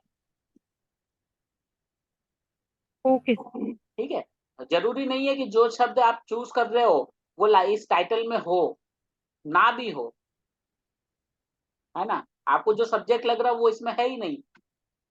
बजट जैसे इकोनॉमिक्स में आता है सर, इकोनॉमिक्स के अंदर आएगा तो इकोनॉमिक्स लिखेंगे क्या? केवल इकोनॉमिक्स बहुत ब्रॉड फील्ड हो जाएगा, बजट जो है वो नैरो फील्ड हो जाएगा, तो आप नैरो जो टर्म है वो ज्यादा यूज कीजिए। और ये कैपिटल में लिखना है सर पूरा? हाँ, और जो सब्जेक्ट होता है ना वो हमेशा कैपिटल में लिखना है। सब्जेक्ट हमेशा कैपिटल में लिखना है, ऑलवेज कैपिटल। ठीक है, सब्जेक्ट जो होता है टाइटल ना, के लिए नहीं, सब्जेक्ट टाइटल में ऐसा रूल नहीं है। नहीं, टाइटल में नहीं लिखा होगा कैपिटल में वो, लेकिन सब्जेक्ट में जो है उसको आपको हमेशा कैपिटल में लिखना है। ठीक है, यहाँ पे कैपिटल में नहीं आएगा, ये टाइटल का पार्ट है, लेकिन जो ये ट्रेसिंग है यहाँ पे आपको कैपिटल में ही लिखना है। ठीक है, यहाँ पे आप कैपिटल में लिख रहे हो। क्लियर? तो ये लिख लीजिए आप, रूल अगर लिख रहे हो ना कि सब्जेक्ट आपको ट्रेसिंग में हमेशा कैपिटल में लिखना है। तो ये पेज नंबर वाला क्लियर नहीं हुआ, एक बार फिर से समझा। क्या क्लियर नहीं हुआ? पेज नंबर वाला क्या कंफ्यूजन है आपको? ये रोमन नंबर पहले आएगा ऐसा? रोमन नंबर जो होते हैं ना ऑक्सिलरी पेजेस है, अगर वो हैं एग्जाम्पल में दिए हुए हैं तो आपको लिखना है, नहीं दिए हुए हैं तो ये वाले नंबर पहले आएंगे। ठीक है, अगर ये दिए हुए हैं तो आपको लिखना है, नहीं दिए हुए हैं तो नहीं लिखना है। अगर ये दिए हैं तो आपको ऑक्सिलरी पेजेस लिखना है, फिर कॉमा करके मेन पेजेस लिखना है। लेकिन अगर नहीं दिया हुआ है ऑक्सिलरी पेजेस तो फिर सीधा मेन पेजेस से शुरू होगा। ठीक है, तो फिर क्या आ जाएगा, मेन पेजेस आ जाएगा और साइज आ जाएगी।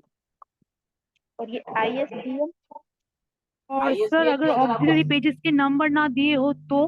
ऑक्सिलरी पेजेस के अगर ऑक्सिलरी पेजेस दिए हैं तो नंबर तो दिए ही होंगे। ओके। ऑक्सिलरी पेजेस अगर ये नंबर नहीं है तो मतलब ऑक्सिलरी पेजेस नहीं दिए हैं। ओके। अगर पेज में केवल लिखा हुआ है 245 पेजेस, ठीक है, केवल इतना ही लिखा है कि 245 पेजेस, तो इसका मतलब है कि इसमें केवल मेन पेजेस दिए हुए हैं, यहाँ पे ऑक्सिलरी पेजेस नहीं दिए हुए हैं, तो आपको नहीं लिखना है।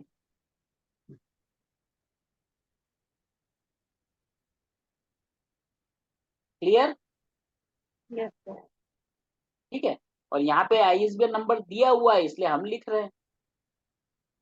ये हमें हर जगह हमेशा दिया रहता होगा? हमेशा दिया हुआ नहीं होता है, कुछ बुक में दिया हुआ होता है, कुछ में नहीं दिया हुआ होता है। अगर दिए- रहेगा तो लिखेंगे, नहीं रहेगा तो नहीं। हाँ, कोई भी इंफॉर्मेशन, यहाँ पे जितनी भी इंफॉर्मेशन है अगर आपको एग्जाम्पल में दी हुई है तो आपको लिखना है, नहीं दी हुई है तो नहीं लिखना है ना। जो इन्फॉर्मेशन आपके पास है ही नहीं उसको आप कैसे लिखोगे? आपको केवल सब्जेक्ट आपको निकालना होता है। ठीक है,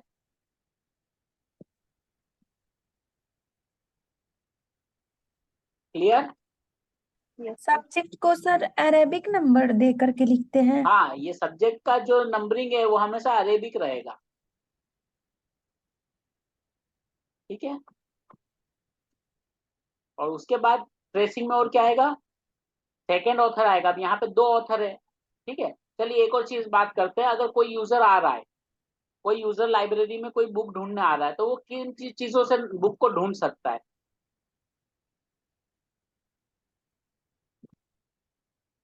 कौन कौन सी इंफॉर्मेशन ऐसी होती है जिससे वो बुक को ढूंढ सकता है? बुक के राइटर और बुक के नेम से सर, सब्जेक्ट से। ठीक है, बुक के राइटर से, बुक के टाइटल यानी बुक के नाम से। ठीक और है, सब्जेक्ट से सर। और सब्जेक्ट से, अगर उसे केवल बुक का यानी सब्जेक्ट से बुक पढ़ना है, उसको ऑथर कुछ भी नहीं पता है, उसको केवल पता है कि मुझे बजट पे बुक चाहिए, तो सब्जेक्ट से ये तीनों चीज उस एक ये बुक अगर किसी को यूजर तक पहुंचानी है तो तीनों चीजों के थ्रू उसको पहुंचाना पड़ेगा ना। उसको ऑथर वाले भी हो सकते हैं, ऐसे भी हो सकते जो उसके टाइटल से उसको ढूंढे, ऐसे भी हो सकते जो सब्जेक्ट से ढूंढे। तो तीनों तरह की एंट्री यानी तीनों तरह के एक्सेस पॉइंट्स दिए जाना चाहिए। तो फर्स्ट एक्सेस पॉइंट जो मेन एंट्री वाला है वो हमने क्या बनाया, फर्स्ट ऑथर। अब यहाँ पे हो सकता है कि किसी को फर्स्ट ऑथर याद ना हो, सेकेंड ऑथर याद हो, ठीक है, तो सेकेंड ऑथर के भी हम ट्रेसिंग में एंट्री बनाएंगे। और जो ट्रेसिंग में एंट्री बनाएंगे वो हम कैसे बनाएंगे, इनवर्स फॉर्मेट में, इनवर्स में, ठीक है। अब यहाँ पे देखिए, यहाँ पे हमने डायरेक्ट नाम लिखा था, लेकिन यहाँ पे हम क्या लिख रहे हैं, इनवर्स फॉर्मेट में लिख रहे हैं, सैंडर्स कॉमा पीटर,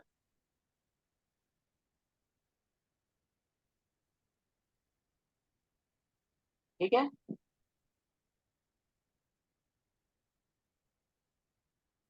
जी सर।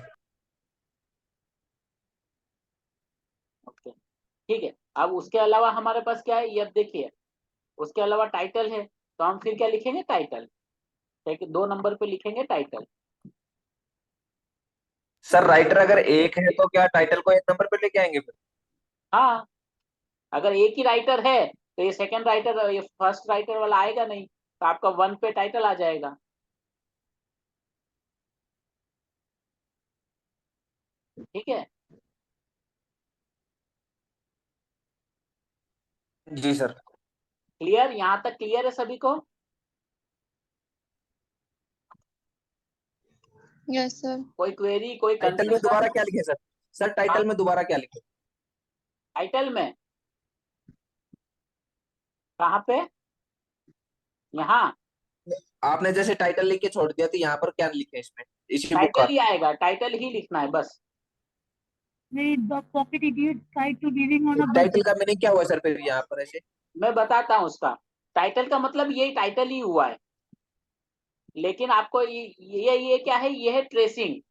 ये ट्रेसिंग क्या बताती है कि आपकी और कितनी एंट्री बनेगी, ठीक है। तो ये बता रहा है कि यहाँ पे 1, 2 और 3, 3 और एंट्री बनेगी, और उन 3 एंट्री में पहली की हेडिंग ये रहेगी, दूसरा जो एक्स्ट्रा कार्ड बनेगा उसकी हेडिंग ये रहेगी, और तीसरा कार्ड जो बनेगा उसकी हेडिंग ये रहेगी। सर इसमें सेंडिंग तो 2 राइटर हैं। हाँ, तो इसीलिए तो एक और एंट्री बना रहे हैं हम, है ना।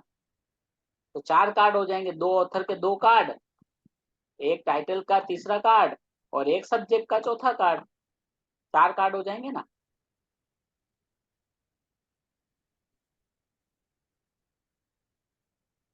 तो ट्रेसिंग हमें बताता है कि इसकी 3 एंट्री और बनेगी। क्लियर? Yes sir. ठीक है। अब एंट्री कैसे बनाना, ये अब इतना था, ये मेन एंट्री के बारे में था। मेन एंट्री में कोई कंफ्यूजन नहीं है ना, आप बना लोगे? जी सर। ठीक है, ओके। अब ये 3 चीजें हमने किया है, अब इसको यूज कैसे करना है। ट्रेसिंग तो हमने बना दी, अब इनको यूज कैसे करना है, बहुत इजी है। इसके बाद जो एंट्री है, देखिए ये वाली जो एंट्री है इसको हम कहते हैं मेन एंट्री, ठीक है। एडेड, अब इसके अलावा जो एंट्री होती है उसको कहते हैं एडेड एंट्री। ये वाला देखिए, ये जो एंट्री है ये है सब्जेक्ट एंट्री, फर्स्ट वाला। सर जो मेन एंट्री होती है उसमें मतलब लीडिंग लाइन वाले में सिर्फ ऑथर का नाम लिखते हैं।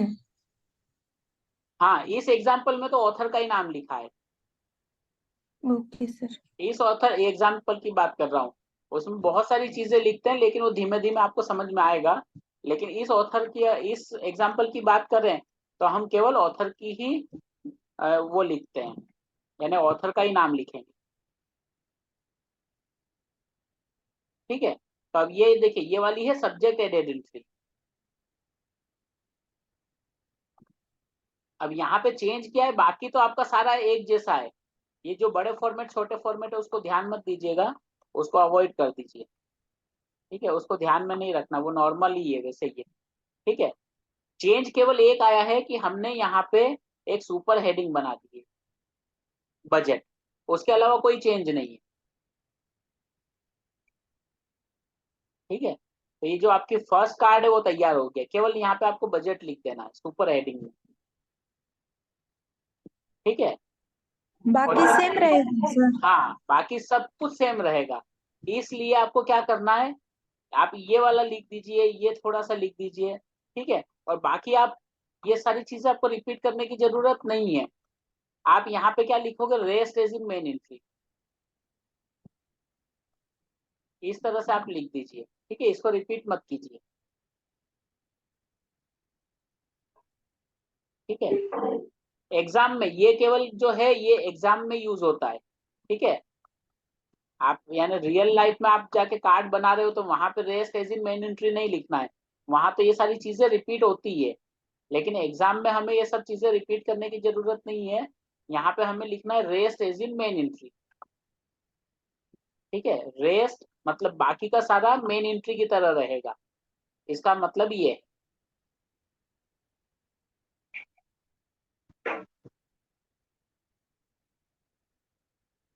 Clear?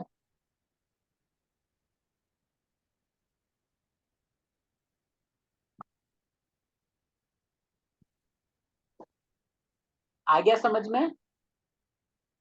Yes sir. Yes clear है सर। ना बिल्कुल? जी सर। ओके, ठीक है। तो ये आपकी फर्स्ट वाली यहाँ पे थी, वो वाली एंट्री बन गई। और इसको भी यहाँ पे आपको कैसे लिखना है, कैपिटल में ही लिखना है, ठीक है। और इसको कहते हैं subject entry. Okay, next entry क्या थी, सेकेंड ऑथर वाली। तो सेकेंड ऑथर वाली एंट्री कौन सी है, ये वाली, ठीक है। ये है जॉइंट ऑथर एंट्री या एडेड ऑथर एंट्री। तो यहाँ पे भी क्या किया, केवल हमने यहाँ पे सेंडर कॉमा पीटर, बस इतना ही लिखा है, बाकी सब कुछ वैसा ही रहेगा, कोई चेंज नहीं किया।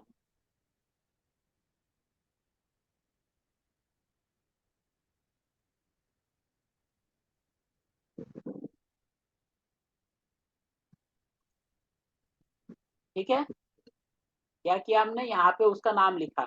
अच्छा, अब ये हेडिंग है और ये सुपर हेडिंग है।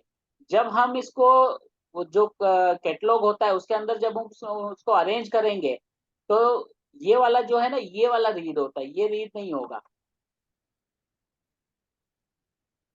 ठीक है। अगर सुपर एंट्री है, सुपर हेडिंग है, तो हम इसको वो करेंगे, हम इसको कंसिडर करेंगे, उसको अल्फाबेटिकली अरेंज करने के लिए, इसको हम कंसिडर नहीं करते हैं।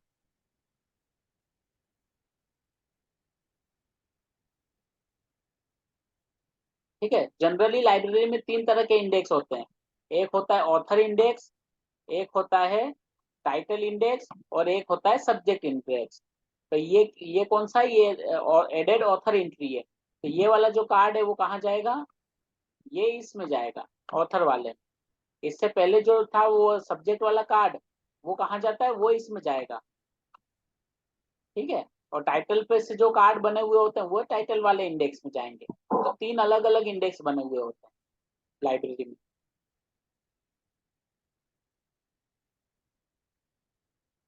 ठीक है। तो यहाँ पे आपको क्या करना है, सेंडर पीटर लिखना है बस, उसके अलावा कुछ नहीं करना है। ये थोड़ी सी इंफॉर्मेशन ये वाली लिख दीजिए, ये वाली, ठीक है। और बाकी उसके बाद क्या लिखना है, रेस्ट एज इन मैनेज,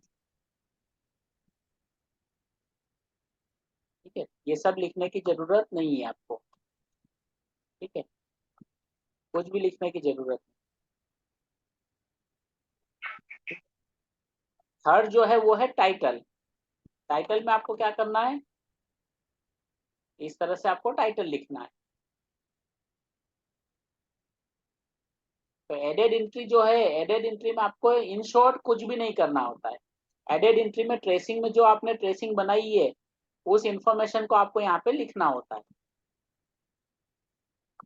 ठीक है। यहाँ पे हमने लिख दिया, देखिए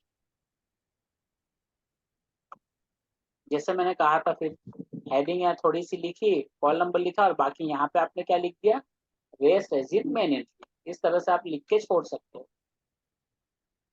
और ये कौन सा एसएसएन नंबर तो रहेगा ना सर इसमें, एसएसएन नंबर भी आउट हाँ, कर दिया। लिख दीजिए आप देखिए, लिखने में तो आप पूरा भी लिखोगे ना तो भी कोई इशू नहीं है, आप कितना भी लिखिए उसमें। एक्सेशन नंबर यहाँ पे लिखना है तो लिख दीजिए, जो भी नंबर है वहां पे लिख दीजिए, कोई इशू नहीं है।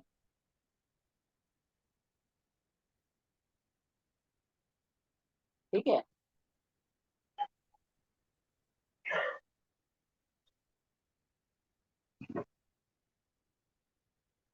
क्लियर सभी को?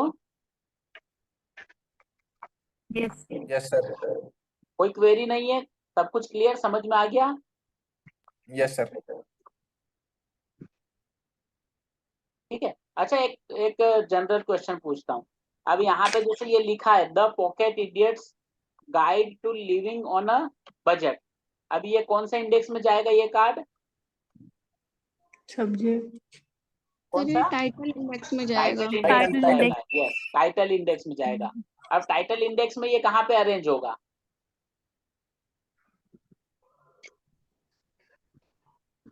कौन से अल्फाबेट पे आएगा ये? B. B sir, B. Sir pocket P से आएगा। यस, ये जो P है ना उससे इंडेक्स होगा, ये द रीड नहीं होता है हमेशा। ठीक है, ये जो आर्टिकल्स है ए एन द, इनको रीड नहीं किया जाता है। ठीक है, इंडेक्सिंग के फॉर्मेट के लिए ये रीड नहीं होते हैं, तो ये पी वाले में चला जाएगा। ठीक है,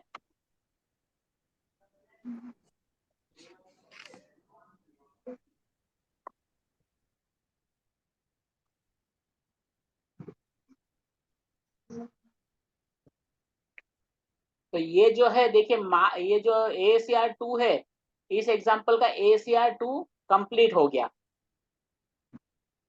तो ये वाला एक एग्जांपल आपका कंप्लीट हो गया। अब इसका आपको दूसरा पार्ट क्या है? Mark entry. इसी इंफॉर्मेशन को आपको किस फॉर्मेट में अरेंज करना है? मार्क फॉर्मेट में अरेंज करना है। ठीक है,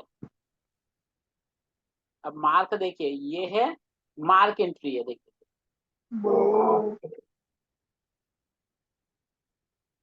अब मार्क में कुछ टैग्स होते हैं। मार्क जो है वो एक टेबल फॉर्मेट में आपको बनाना होगा, जहां पे अलग अलग हेडिंग होगी, टैग है, डिस्क्रिप्शन है, इंडिकेटर है, सब फील्ड है और डेटा। और ये टेबल आपके असाइनमेंट में भी आपको दिखाई देगी, असाइनमेंट में भी आपको मिलेगी, है वहां पे। Yes sir. यस सर ठीक है, है। इस फॉर्मेट में इसको अरेंज करना होता है, मार्क के डेटा को। और मार्क के अलग अलग क्या है? टैग्स है। मार्क के ऊपर एक मैंने वीडियो बनाया हुआ है और मेरे यूट्यूब चैनल पे अपलोडेड है।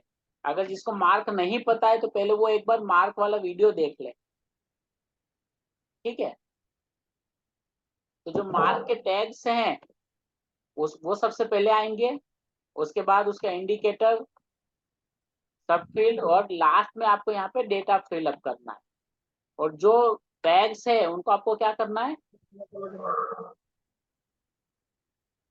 असेंडिंग ऑर्डर में आपको उसको अरेंज करना है, यानी सबसे छोटा पहले आएगा, फिर बड़ा, उससे बड़ा, उससे बड़ा, उससे बड़ा, फिर उसके बाद कुछ टैग हैं वो उसके बाद में आएंगे। ठीक है, अब यहाँ पे जो इन्फॉर्मेशन हमारे पास है, एक्सेशन नंबर है, एक्सेशन ISBN नंबर है। ठीक है, तो ISBN नंबर का जो टैग है वो होता है 020।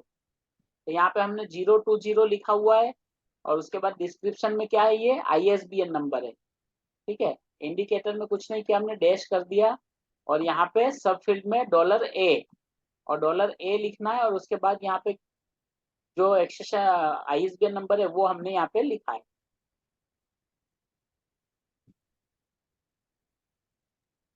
ठीक है, सर इसका सब फील्ड फिक्स है कि $A ही रहेगा? हाँ, सब फील्ड फिक्स होता है। तो $A का कुछ मीनिंग भी होता है क्या? $A का मीनिंग कुछ नहीं, इसकी सब फील्ड है बस ये। ठीक है, कोई जैसे कि कोई एक यानी एक फील्ड है, समझिए कोई भी एक फील्ड है, अब उसके 3 पार्ट है ना? वन इज फील्ड, तो 1A उसकी सब फील्ड अगर आपको बनानी है तो आप कैसे बनाओगे? एक का नाम 1A लिखोगे, दूसरे का नाम 1B लिखोगे, तीसरे का नाम 1C लिख दोगे। ठीक है, तो 1A में जो है वो ISBN नंबर है, ठीक है, ISBN। अब हमारे पास जो इन्फॉर्मेशन है उसके लिए हमें 1A ही यूज करना है। अब 1B के लिए कुछ और इन्फॉर्मेशन या 1C के लिए कुछ और इन्फॉर्मेशन भी हो सकती है, तो $A के साथ $B भी हो सकता है, $C भी हो सकता है, लेकिन उसकी कोई इन्फॉर्मेशन हमारे पास नहीं है, इसलिए हमने $A ही यहाँ पे लिखा हुआ है। तो सर ये सब याद करना पड़ेगा। हाँ, ये सब आपको याद करने होंगे, इतना ये सारा आपको याद करना है, ये सब आपको याद करना है, लेकिन आपको अपने आप याद हो जाएगा। जितने हम एग्जाम्पल यहाँ पे करेंगे ना, आपको धीमे धीमे सारे टैग्स याद हो जाएंगे। अभी दिमाग पे बहुत ज्यादा जोर मत दीजिए, सब कुछ याद हो जाएगा आपको अपने आप ही। जैसे DDC याद हो गया ना, बहुत सारे क्लास नंबर मतलब याद हो गए ना आपको। कुछ कुछ अगर मैं कहूंगा कि हिंदी लिटरेचर का नंबर बताइए तो आप बता दोगे ना, या नहीं पता है? यस सर, बता देंगे। है ना? तो वैसे ही आपको ये याद हो जाएंगे, इसको देख के अभी वो घबरा नहीं जाना है, डरना नहीं है, इतना सारा कैसे याद रखेंगे, वो अपने आप याद हो जाएगा आपको। आप एक एग्जाम्पल सॉल्व करोगे, 2 करोगे, 3 करोगे, 4 करोगे, 5, 6, 7, इतना करते करते आपको सारे टैग याद हो जाएंगे। ठीक है, तो इसको याद कैसे करेंगे ये सोच के दिमाग में जरा भी जोर नहीं डालना है। कैटलॉगिंग में दोनों करना पड़ेगा। हाँ, एम कैटलॉगिंग में आपको दोनों करना है, कैटलॉगिंग AACR2 के कार्ड भी बनाना है और उसका मार्क एंट्री भी आपको बनाना है। ठीक है, तो अगर जो, एक बनाए तो मार्क्स कटेंगे सर? हाँ, दोनों का अलग अलग मार्क्स होता है, तो दोनों में जहां मिस्टेक करोगे उसके मार्क्स कटेंगे वहीं पर। ठीक है, लेकिन आप ठीक से इसको क्लास अटेंड करोगे, सॉल्व करोगे, प्रैक्टिस करोगे तो आपके मार्क्स नहीं कटेंगे, क्योंकि तब आपको आ जाएगा ठीक। ठीक है, तो इसको याद कैसे करेंगे वो सोच के अभी टेंशन मत लीजिए, अपने आप आपको याद हो जाएगा, है ना?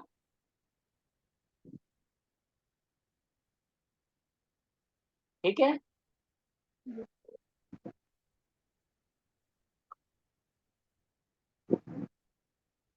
ओके। तो ISBN नंबर का टैग जो होता है वो होता है 0 to 0। ठीक है, उसके बाद हमारे पास क्या है? DDC नंबर है, कॉल नंबर। ठीक है, तो जो कॉल नंबर, जो DDC नंबर है, उसका हमारे पास यहाँ पे क्या क्लासिफिकेशन नंबर हमें दी गई है। ठीक है, और उसका भी टैग कौन सा है? $A। ठीक है, और उसका जो सब फील्ड $है, A है। टैग जो है वो 082/92 है, मतलब एक 82 अलग टैग है, 92 अलग टैग है। ठीक है, 082 जो होता है DDC के लिए होता है, 92 जो है वो LC के लिए है, लाइब्रेरी ऑफ कांग्रेस के लिए। तो ठीक इसमें है, मेंशन तो नहीं किया हुआ है। तो यहाँ पे हमने केवल यहाँ पे हमने दोनों ही लिख दिए हैं, 082/92। ठीक है, तो हमारे लिए जो सर ये यूजफुल टैग टैग का है वो पता कहाँ से करना पड़ता है? किस चीज का? टैग टैग का पता कैसे करना पड़ता है? 20 है या 82 है, 92 है? ये आपको अपनी बुक में आप पढ़ सकते हो, जो आपका 227 का बुक है ना, उसमें ये सारे टैग लिखे हुए हैं। सर टोटल फिर भी किसके बे कितने टैग्स किसके बेस होंगे? पे होते हैं सर ये? जी, किस बेस पे होते हैं टैग ये?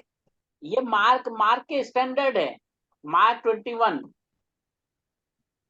मार्क 21 जो है ना, उसके स्टैंडर्ड्स हैं, ये फॉर्म स्टैंडर्ड टैग्स हैं। और ये टैग 000 से लेके 999 तक के बीच में हो सकते हैं। तो इसमें सिर्फ 82 और 92 ही क्यों? 245 भी दिया हुआ है सर, इसमें 260 भी दिया। हाँ, अलग अलग टैग पे अलग अलग इंफॉर्मेशन आती है।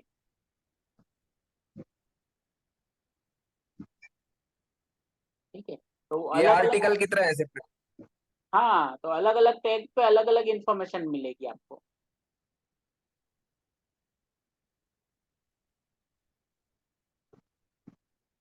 ये देखिए, ये है और कुछ नहीं है। ये क्या है, एक एक्सेल शीट, आप इसको समझिए कि एक एक्सेल शीट है, ठीक है। एक एक्सेल शीट के अंदर आपको डेटा फिलअप करना है और उस डेटा की यहाँ पे हेडिंग है। तो ये जो फील्ड्स हैं ये सारी यहाँ की हेडिंग है। ये समझिए 020 है, ये 082 है, ठीक है, ये 100 है, ये 245 है, ठीक है, ये 260 है। तो यहाँ पे हमें क्या करना है, 2020 में यहाँ पे ISBN नंबर भर देंगे, ठीक है। यहाँ पे ISBN नंबर लिख दिया, ये यहाँ पे कॉल नंबर लिख दिया, ठीक है, कॉल नंबर आ गया, यहाँ पे ऑथर आ गया, ठीक है, यहाँ पे क्या आ गया, टाइटल आ गया। तो अलग अलग एक्सेल शीट के अलग अलग टैग्स के अंदर, अलग अलग फील्ड के नीचे हमें डेटा फिलअप करना है। इसी तरह ये है और कुछ नहीं है, ठीक है। यहाँ पे परेशानी, थोड़ा सा मेहनत इतना है कि हमको ये टैग याद रखना होते हैं।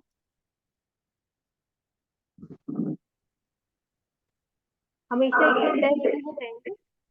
इससे और ज्यादा है, ये कम है। लगभग ये कितने 5 ही है ना, आपको लगभग 10 से 12 जो टैग है ना वो याद करने होंगे आपको। बुक की 10-12 डिटेल होती है सर, तो 10-12 ही टैग होंगे। बस 10-12, हाँ देखिए ना, या ना टैग तो बहुत सारे होते हैं, लेकिन जो एग्जांपल्स आते हैं ना उसमें 10-12 ही डिटेल होती है, तो 10-12 ही टैग होते हैं, ज्यादा नहीं होते।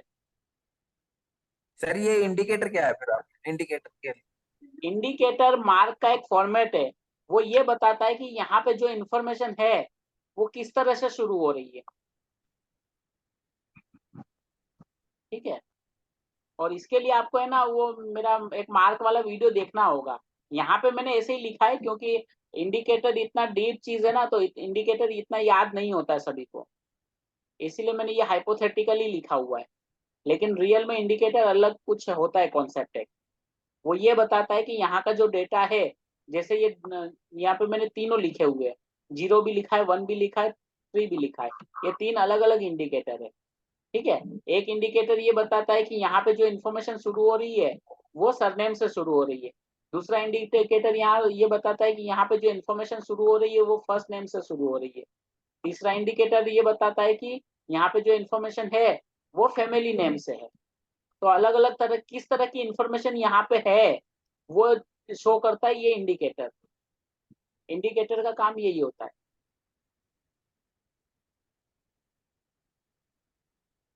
ठीक है। लेकिन इंडिकेटर पे इतना ज्यादा जोर देने की जरूरत नहीं है, ठीक है। Okay sir. तो उस पे इतना ज्यादा जोर मत दीजिए, इंडिकेटर वाली फील्ड बहुत यानी अभी ज्यादा ही वो कुछ होगा, वो धीमे धीमे आप सीखेंगे ना तो आपको समझ में आएगा। अभी इसलिए मैं इसको अभी नहीं समझा रहा हूँ आपको, ठीक है। और ये सब फील्ड्स क्या होती है, सब फील्ड, एक फील्ड की बहुत सारी, दो तो एक एक फील्ड को अगर 2 भागों में बांटना है तो आपको ये क्या करोगे, फिर एक एक चीज लिखी है, चलिए ए है यहाँ पे, अब ए को 2 भागों में बांटना है तो आप क्या करोगे उसको, हम्म। A1 A2 ऐसे कर सकते करेक्ट, हैं। हाँ, A1 और A2। अगर ए को आपको 2 भागों में बांटना है तो A1 A2 कर दिया। तो वैसे ही यहाँ पे जो इन्फॉर्मेशन है, ठीक है, अब ये information main entry personal name है, इसको अगर आपको 5 भागों में बांटना है तो आप क्या करोगे, यहाँ पे क्या किया है, $A, $B, $C, $D इस तरह से किया हुआ है, और उन सब में अलग अलग इन्फॉर्मेशन दी हुई है, ठीक है। लेकिन हमें फिलअप वही इन्फॉर्मेशन करना है जो हमारे पास है। तो हमारे पास केवल ऑथर का नाम है, तो हम ऑथर का नाम जो है वो $A में है, ठीक है, तो वही हम लिखेंगे।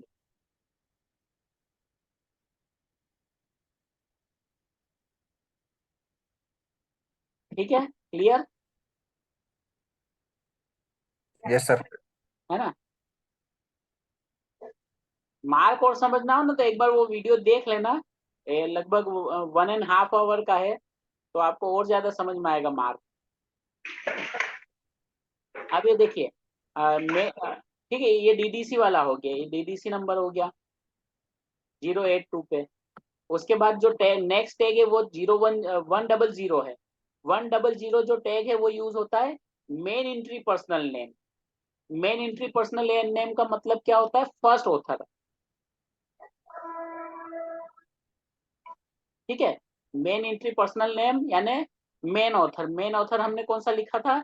जो हेडिंग में लिखा है ना ACR2 में, वही मेन एंट्री पर्सनल नेम है।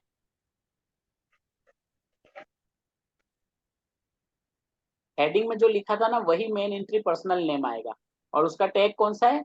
100 $A। ठीक है, अब मेन एंट्री हेडिंग के बाद जो हमने इंफॉर्मेशन ऐड की थी वो क्या थी? टाइटल। टाइटल में कुछ पार्ट होते हैं जो हमने यहाँ पे लिखे हैं। टाइटल का टैग कौन सा है? 245।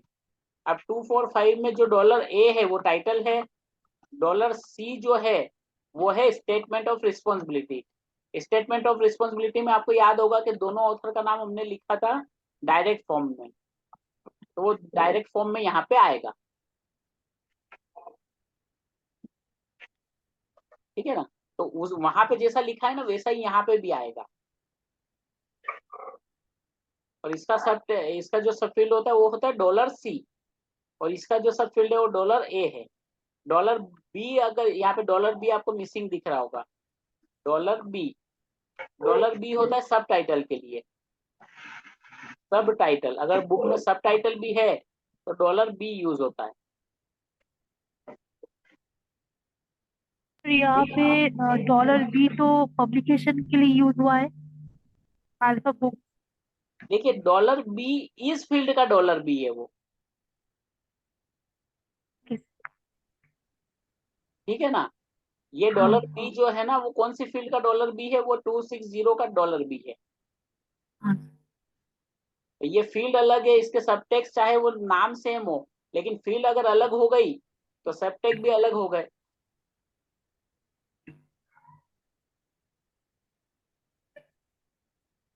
ठीक है,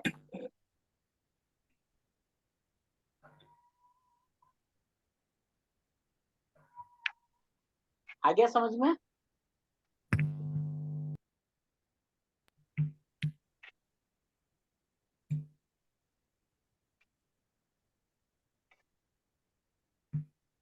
ओके, देन नेक्स्ट जो टैग है वो है 260। 260 जो टैग है वो पब्लिकेशन का है। पब्लिकेशन में हमारे पास 3 इंफॉर्मेशन थी, एक प्लेस ऑफ पब्लिकेशन, एक पब्लिशर और एक ईयर ऑफ पब्लिकेशन। तो तीनों चीजें $A, $B और $C है। यस बोलिए। जब भी टाइटल जब भी लिखना होगा मार्क 21 में तो वो 245 में ही आएगा, करेक्ट, किसी भी बुक का हो। हाँ किसी भी बुक का हो। ये टाइटल फिक्स का है। टैग, हाँ ये टाइटल जो है वो यूनिफॉर्म टाइटल है। ठीक है, हाँ। टैग्स हैं वो बार बार चेंज नहीं होंगे, वो कितनी भी एंट्री हो सब में टैग सेम ही रहेंगे यस सर। इन इंफॉर्मेशन के लिए एटलीस्ट। तो ठीक है, सिर्फ पब्लिकेशन का ही चेंज होगा। पब्लिकेशन का भी चेंज नहीं होगा, टाइटल तो पब्लिकेशन का 260 ही होगा हमेशा। तो चेंज क्या होगा? ये कुछ सब तो चेंज याद नहीं होगा, नई इंफॉर्मेशन के लिए चेंज होंगे टैग। अगर कोई नई इंफॉर्मेशन है तो टैग चेंज होंगे, नहीं तो जो टैग्स हैं वो सेम ही रहेंगे। अब ISBN का टैग हमेशा 020 ही रहेगा, वो चेंज नहीं होगा। तो इसको याद कर लेने से चेंज नहीं होगा, तो हमेशा यही लिखना रहेगा। Correct correct. अब मुझे लगता है कि 020 तो आपको कल तक याद भी रहेगा कि 020 means ISBN number. Yes sir. 100 मतलब पर्सनल नेम। ठीक है, 245 मतलब टाइटल, 260 मतलब पब्लिकेशन। और डीडीसी का नंबर भी हमेशा यही रहेगा? कौन सा? Call number? नहीं सर, हाँ टैग हाँ, ये नंबर। भी यही रहेगा। ये टैग जो है ना वो चेंज नहीं होंगे। तो डीडीसी में 2 नंबर क्यों लिखे हुए हैं? ये मैंने इसलिए लिखे हैं कि ये जो 082 लिखा हुआ है ना वो DDC का है, और 92 जो है वो, ये मैंने एग्जाम्पल के लिए लिखा हो। ये 92 जो है वो होता है LC का, लाइब्रेरी ऑफ कांग्रेस क्लासिफिकेशन का। ठीक है, तो ये भी लिखना रहेगा नहीं हमेशा? नहीं, आप केवल 082 लिखोगे तब भी चलेगा। 92 लिखने की जरूरत नहीं है। ठीक है, ओके। अब देखिए पब्लिकेशन में हमने 3 चीजें पढ़ी थी। एक था प्लेस ऑफ पब्लिकेशन, पब्लिशर और ईयर। तो वो तीनों उसी सीक्वेंस में आएगा यहाँ पे, $A, $B एंड $C। तो ये डॉलर ही हमेशा यूज करना है सब फील्ड में? कौन सा डॉलर? जहां पे इंफॉर्मेशन है वहां पे यूज करना है, जहां पे नहीं है वहां पे यूज नहीं करना है। ठीक है, अब पब्लिकेशन में 3 चीजें हैं, प्लेस ऑफ पब्लिकेशन, पब्लिशर और ईयर ऑफ पब्लिकेशन। तो इन तीनों को अलग अलग फील्ड में, अलग अलग सब फील्ड में डिवाइड किया गया है। $A जो है वो प्लेस ऑफ पब्लिकेशन के लिए है, $B जो है वो पब्लिशर के लिए, और $C जो है वो ईयर ऑफ पब्लिकेशन के लिए है।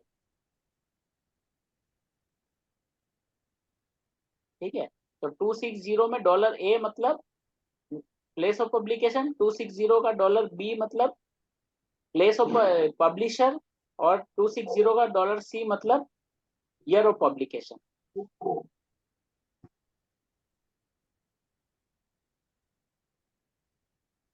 ठीक है, सर इससे ऊपर फिर जो टाइटल वाला, टाइटल में 1 नंबर में $A में बुक का नाम आ गया, $B में राइटर का नाम आ जाना था। $B इसमें मिसिंग है, $B में है सब टाइटल। $B में तो जो वो होता है वो है सब वो टाइटल। क्यों नहीं है? वो यहाँ पर ओके क्यों ओके नहीं सर, जी शो जी। कर रहे हैं? ठीक है, $B जो है वो है सब टाइटल, और इस एग्जाम्पल में हमारे पास सब टाइटल नहीं है तो उसको यूज नहीं करना है। तो जो राइटर का नाम है उसको सर यस $B नहीं कर सकते, $C ही नहीं कर कर सकते, वो फिक्स है, उसको आप चेंज नहीं कर सकते। ठीक है ना, इसको यानी वो ऐसा नहीं होगा कि $B वाली सब टाइटल वाली इंफॉर्मेशन यहाँ पे नहीं है तो इसी को $B कर दें हम, वो पॉसिबल नहीं है, उसको $C ही लिखना पड़ेगा, क्योंकि ये जो इंफॉर्मेशन है ना ये फिक्स इंफॉर्मेशन है, इसको आप मॉडिफाई नहीं कर सकते, नॉन मॉडिफाइबल है। ठीक है, इसको आप मॉडिफाई नहीं कर सकते। और एग्जाम में सर ये भी मार्क एंट्री भी बन के आएगी या फिर बनाना रहेगा?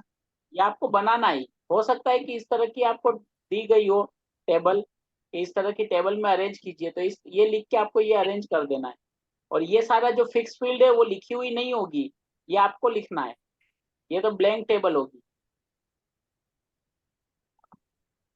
जैसे आपने बताया था कि वो AACR2 का बना हुआ भी आ सकता है कार्ड, हाँ तो हाँ, ऐसे तो मार्क्स। इसका भी हो सकता है कि बनी हुई आ जाए खाली, लेकिन ये खाली आएगी, पूरी ब्लैंक होगी, इसमें कुछ लिखा हो, ये वाले जो एरिया है ना ये पूरा ब्लैंक हो गया, यहाँ पे कुछ नहीं लिखा होगा, ये लिखा हुआ हो सकता है बस। सर इसका जो अरेंजमेंट किया हुआ है इसका भी कोई सीक्वेंस होता है क्या, 1 बाय 1 ऐसे करके? ये जो, हाँ ये वो वाली फॉर्मेट में है, यानी असेंडिंग फॉर्मेट में लिखना है, इसमें सबसे पहले ISBN नंबर ही आएगा यानी ऐसा? ISBN नंबर को आपको ध्यान में नहीं रखना, आपने कोई टैग को ध्यान में रखना है, सबसे छोटी वैल्यू सबसे पहले है, उससे बड़ी वैल्यू उसके बाद, उससे बड़ी और बड़ी उसके बाद, उससे और बड़ी उसके बाद और बड़ी बड़ी आएगी। ठीक है, तो इनको ध्यान में मत रखना है, आपको ये ध्यान में रखिए टैग्स को।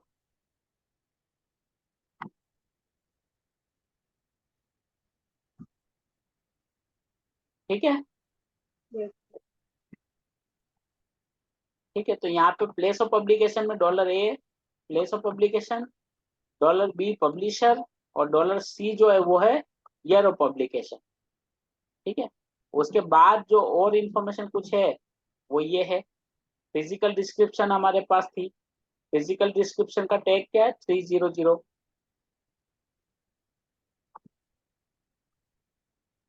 300 में A में आएगा ये पेजेस, C में आएगा वो है साइज। ठीक है, यहाँ पे भी B मिसिंग है, $B यहाँ पे भी मिसिंग है, $B का होता है अगर उसमें इल्यूस्ट्रेशंस हैं तो इल्यूस्ट्रेशंस आपको वो लिखना है।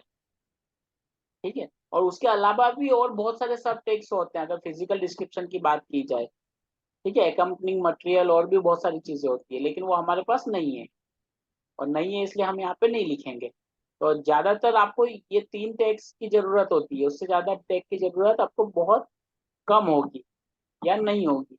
$A, $B और $C, ठीक है। तो $A में पेजेस, $C में साइज और $B में अगर इलिस्ट्रेशंस हैं तो इलिस्ट्रेशन की फील्ड आई, ठीक है।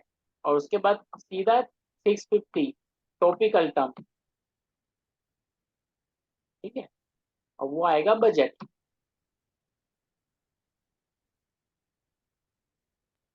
सर डॉलर वाला तो कार्ड देख करके ही पता चल जाएगा, ए करना है, बी करना है या सी करना है। कार्ड देख के कैसे पता चलेगा? सर ये वाला जैसे रोमन वाला पहले है तो वो एक्जुलरी का रहता है तो वो उसको ए में डालना है, फिर नहीं, ये ऐसा साइज नहीं है, वाले को। ऐसा नहीं है।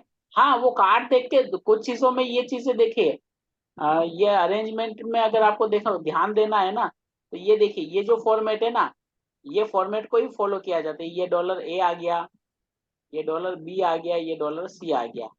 पेजेस की अगर बात कीजिए तो $A आ गया और ये $C है, यहाँ पे $B मिसिंग है। ये है $020, ये टाइटल है 245, ये ऑथर है 100, ये है सब्जेक्ट, ये 650, ठीक है। ये स्टेटमेंट ऑफ रिस्पॉन्सिबिलिटी, ये 245 का $C, ठीक है। तो ये आपको अपने आप ही याद हो जाएगा, इतना उसमें बहुत ज्यादा टेंशन लेने की जरूरत नहीं है इसके बारे में कि याद होगा या नहीं होगा, वो तो याद हो जाएगा, ठीक है। और इसके बाद हमने क्या ऐड किया था, जो सेकंड ऑथर हमने ऐड किया था, वो सेकंड ऑथर की भी हमें एंट्री करनी होगी। तो इसका जो है वो है एडेड एंट्री पर्सनल नेम, और इसका जो टैग है वो है 700, और $A में हमें लिख देना है ऑथर का नाम, सेकंड ऑथर का नाम सेंडर पीटर, दैट्स ऑल।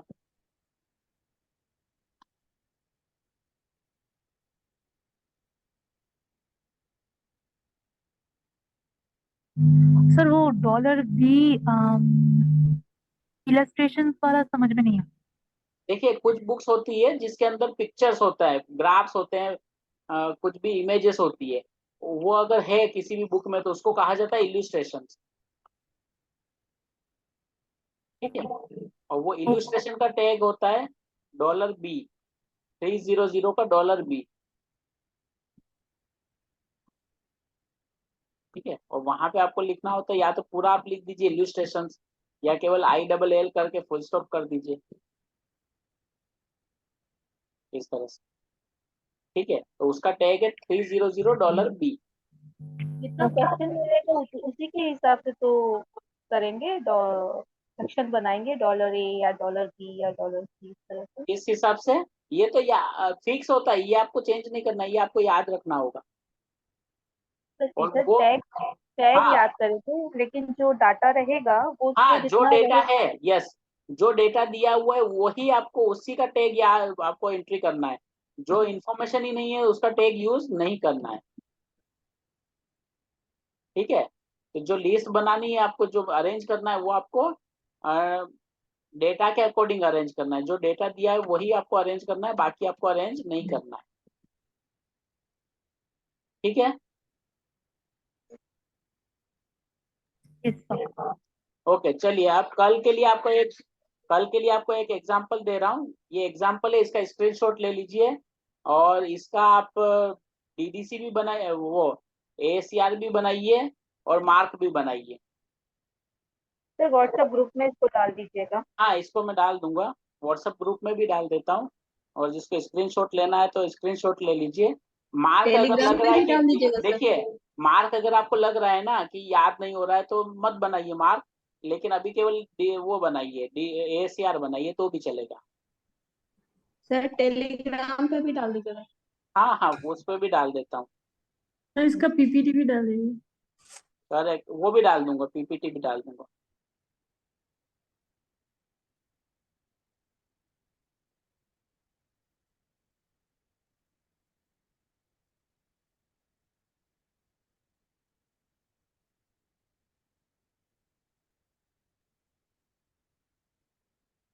ठीक है, दैट्स ऑल फॉर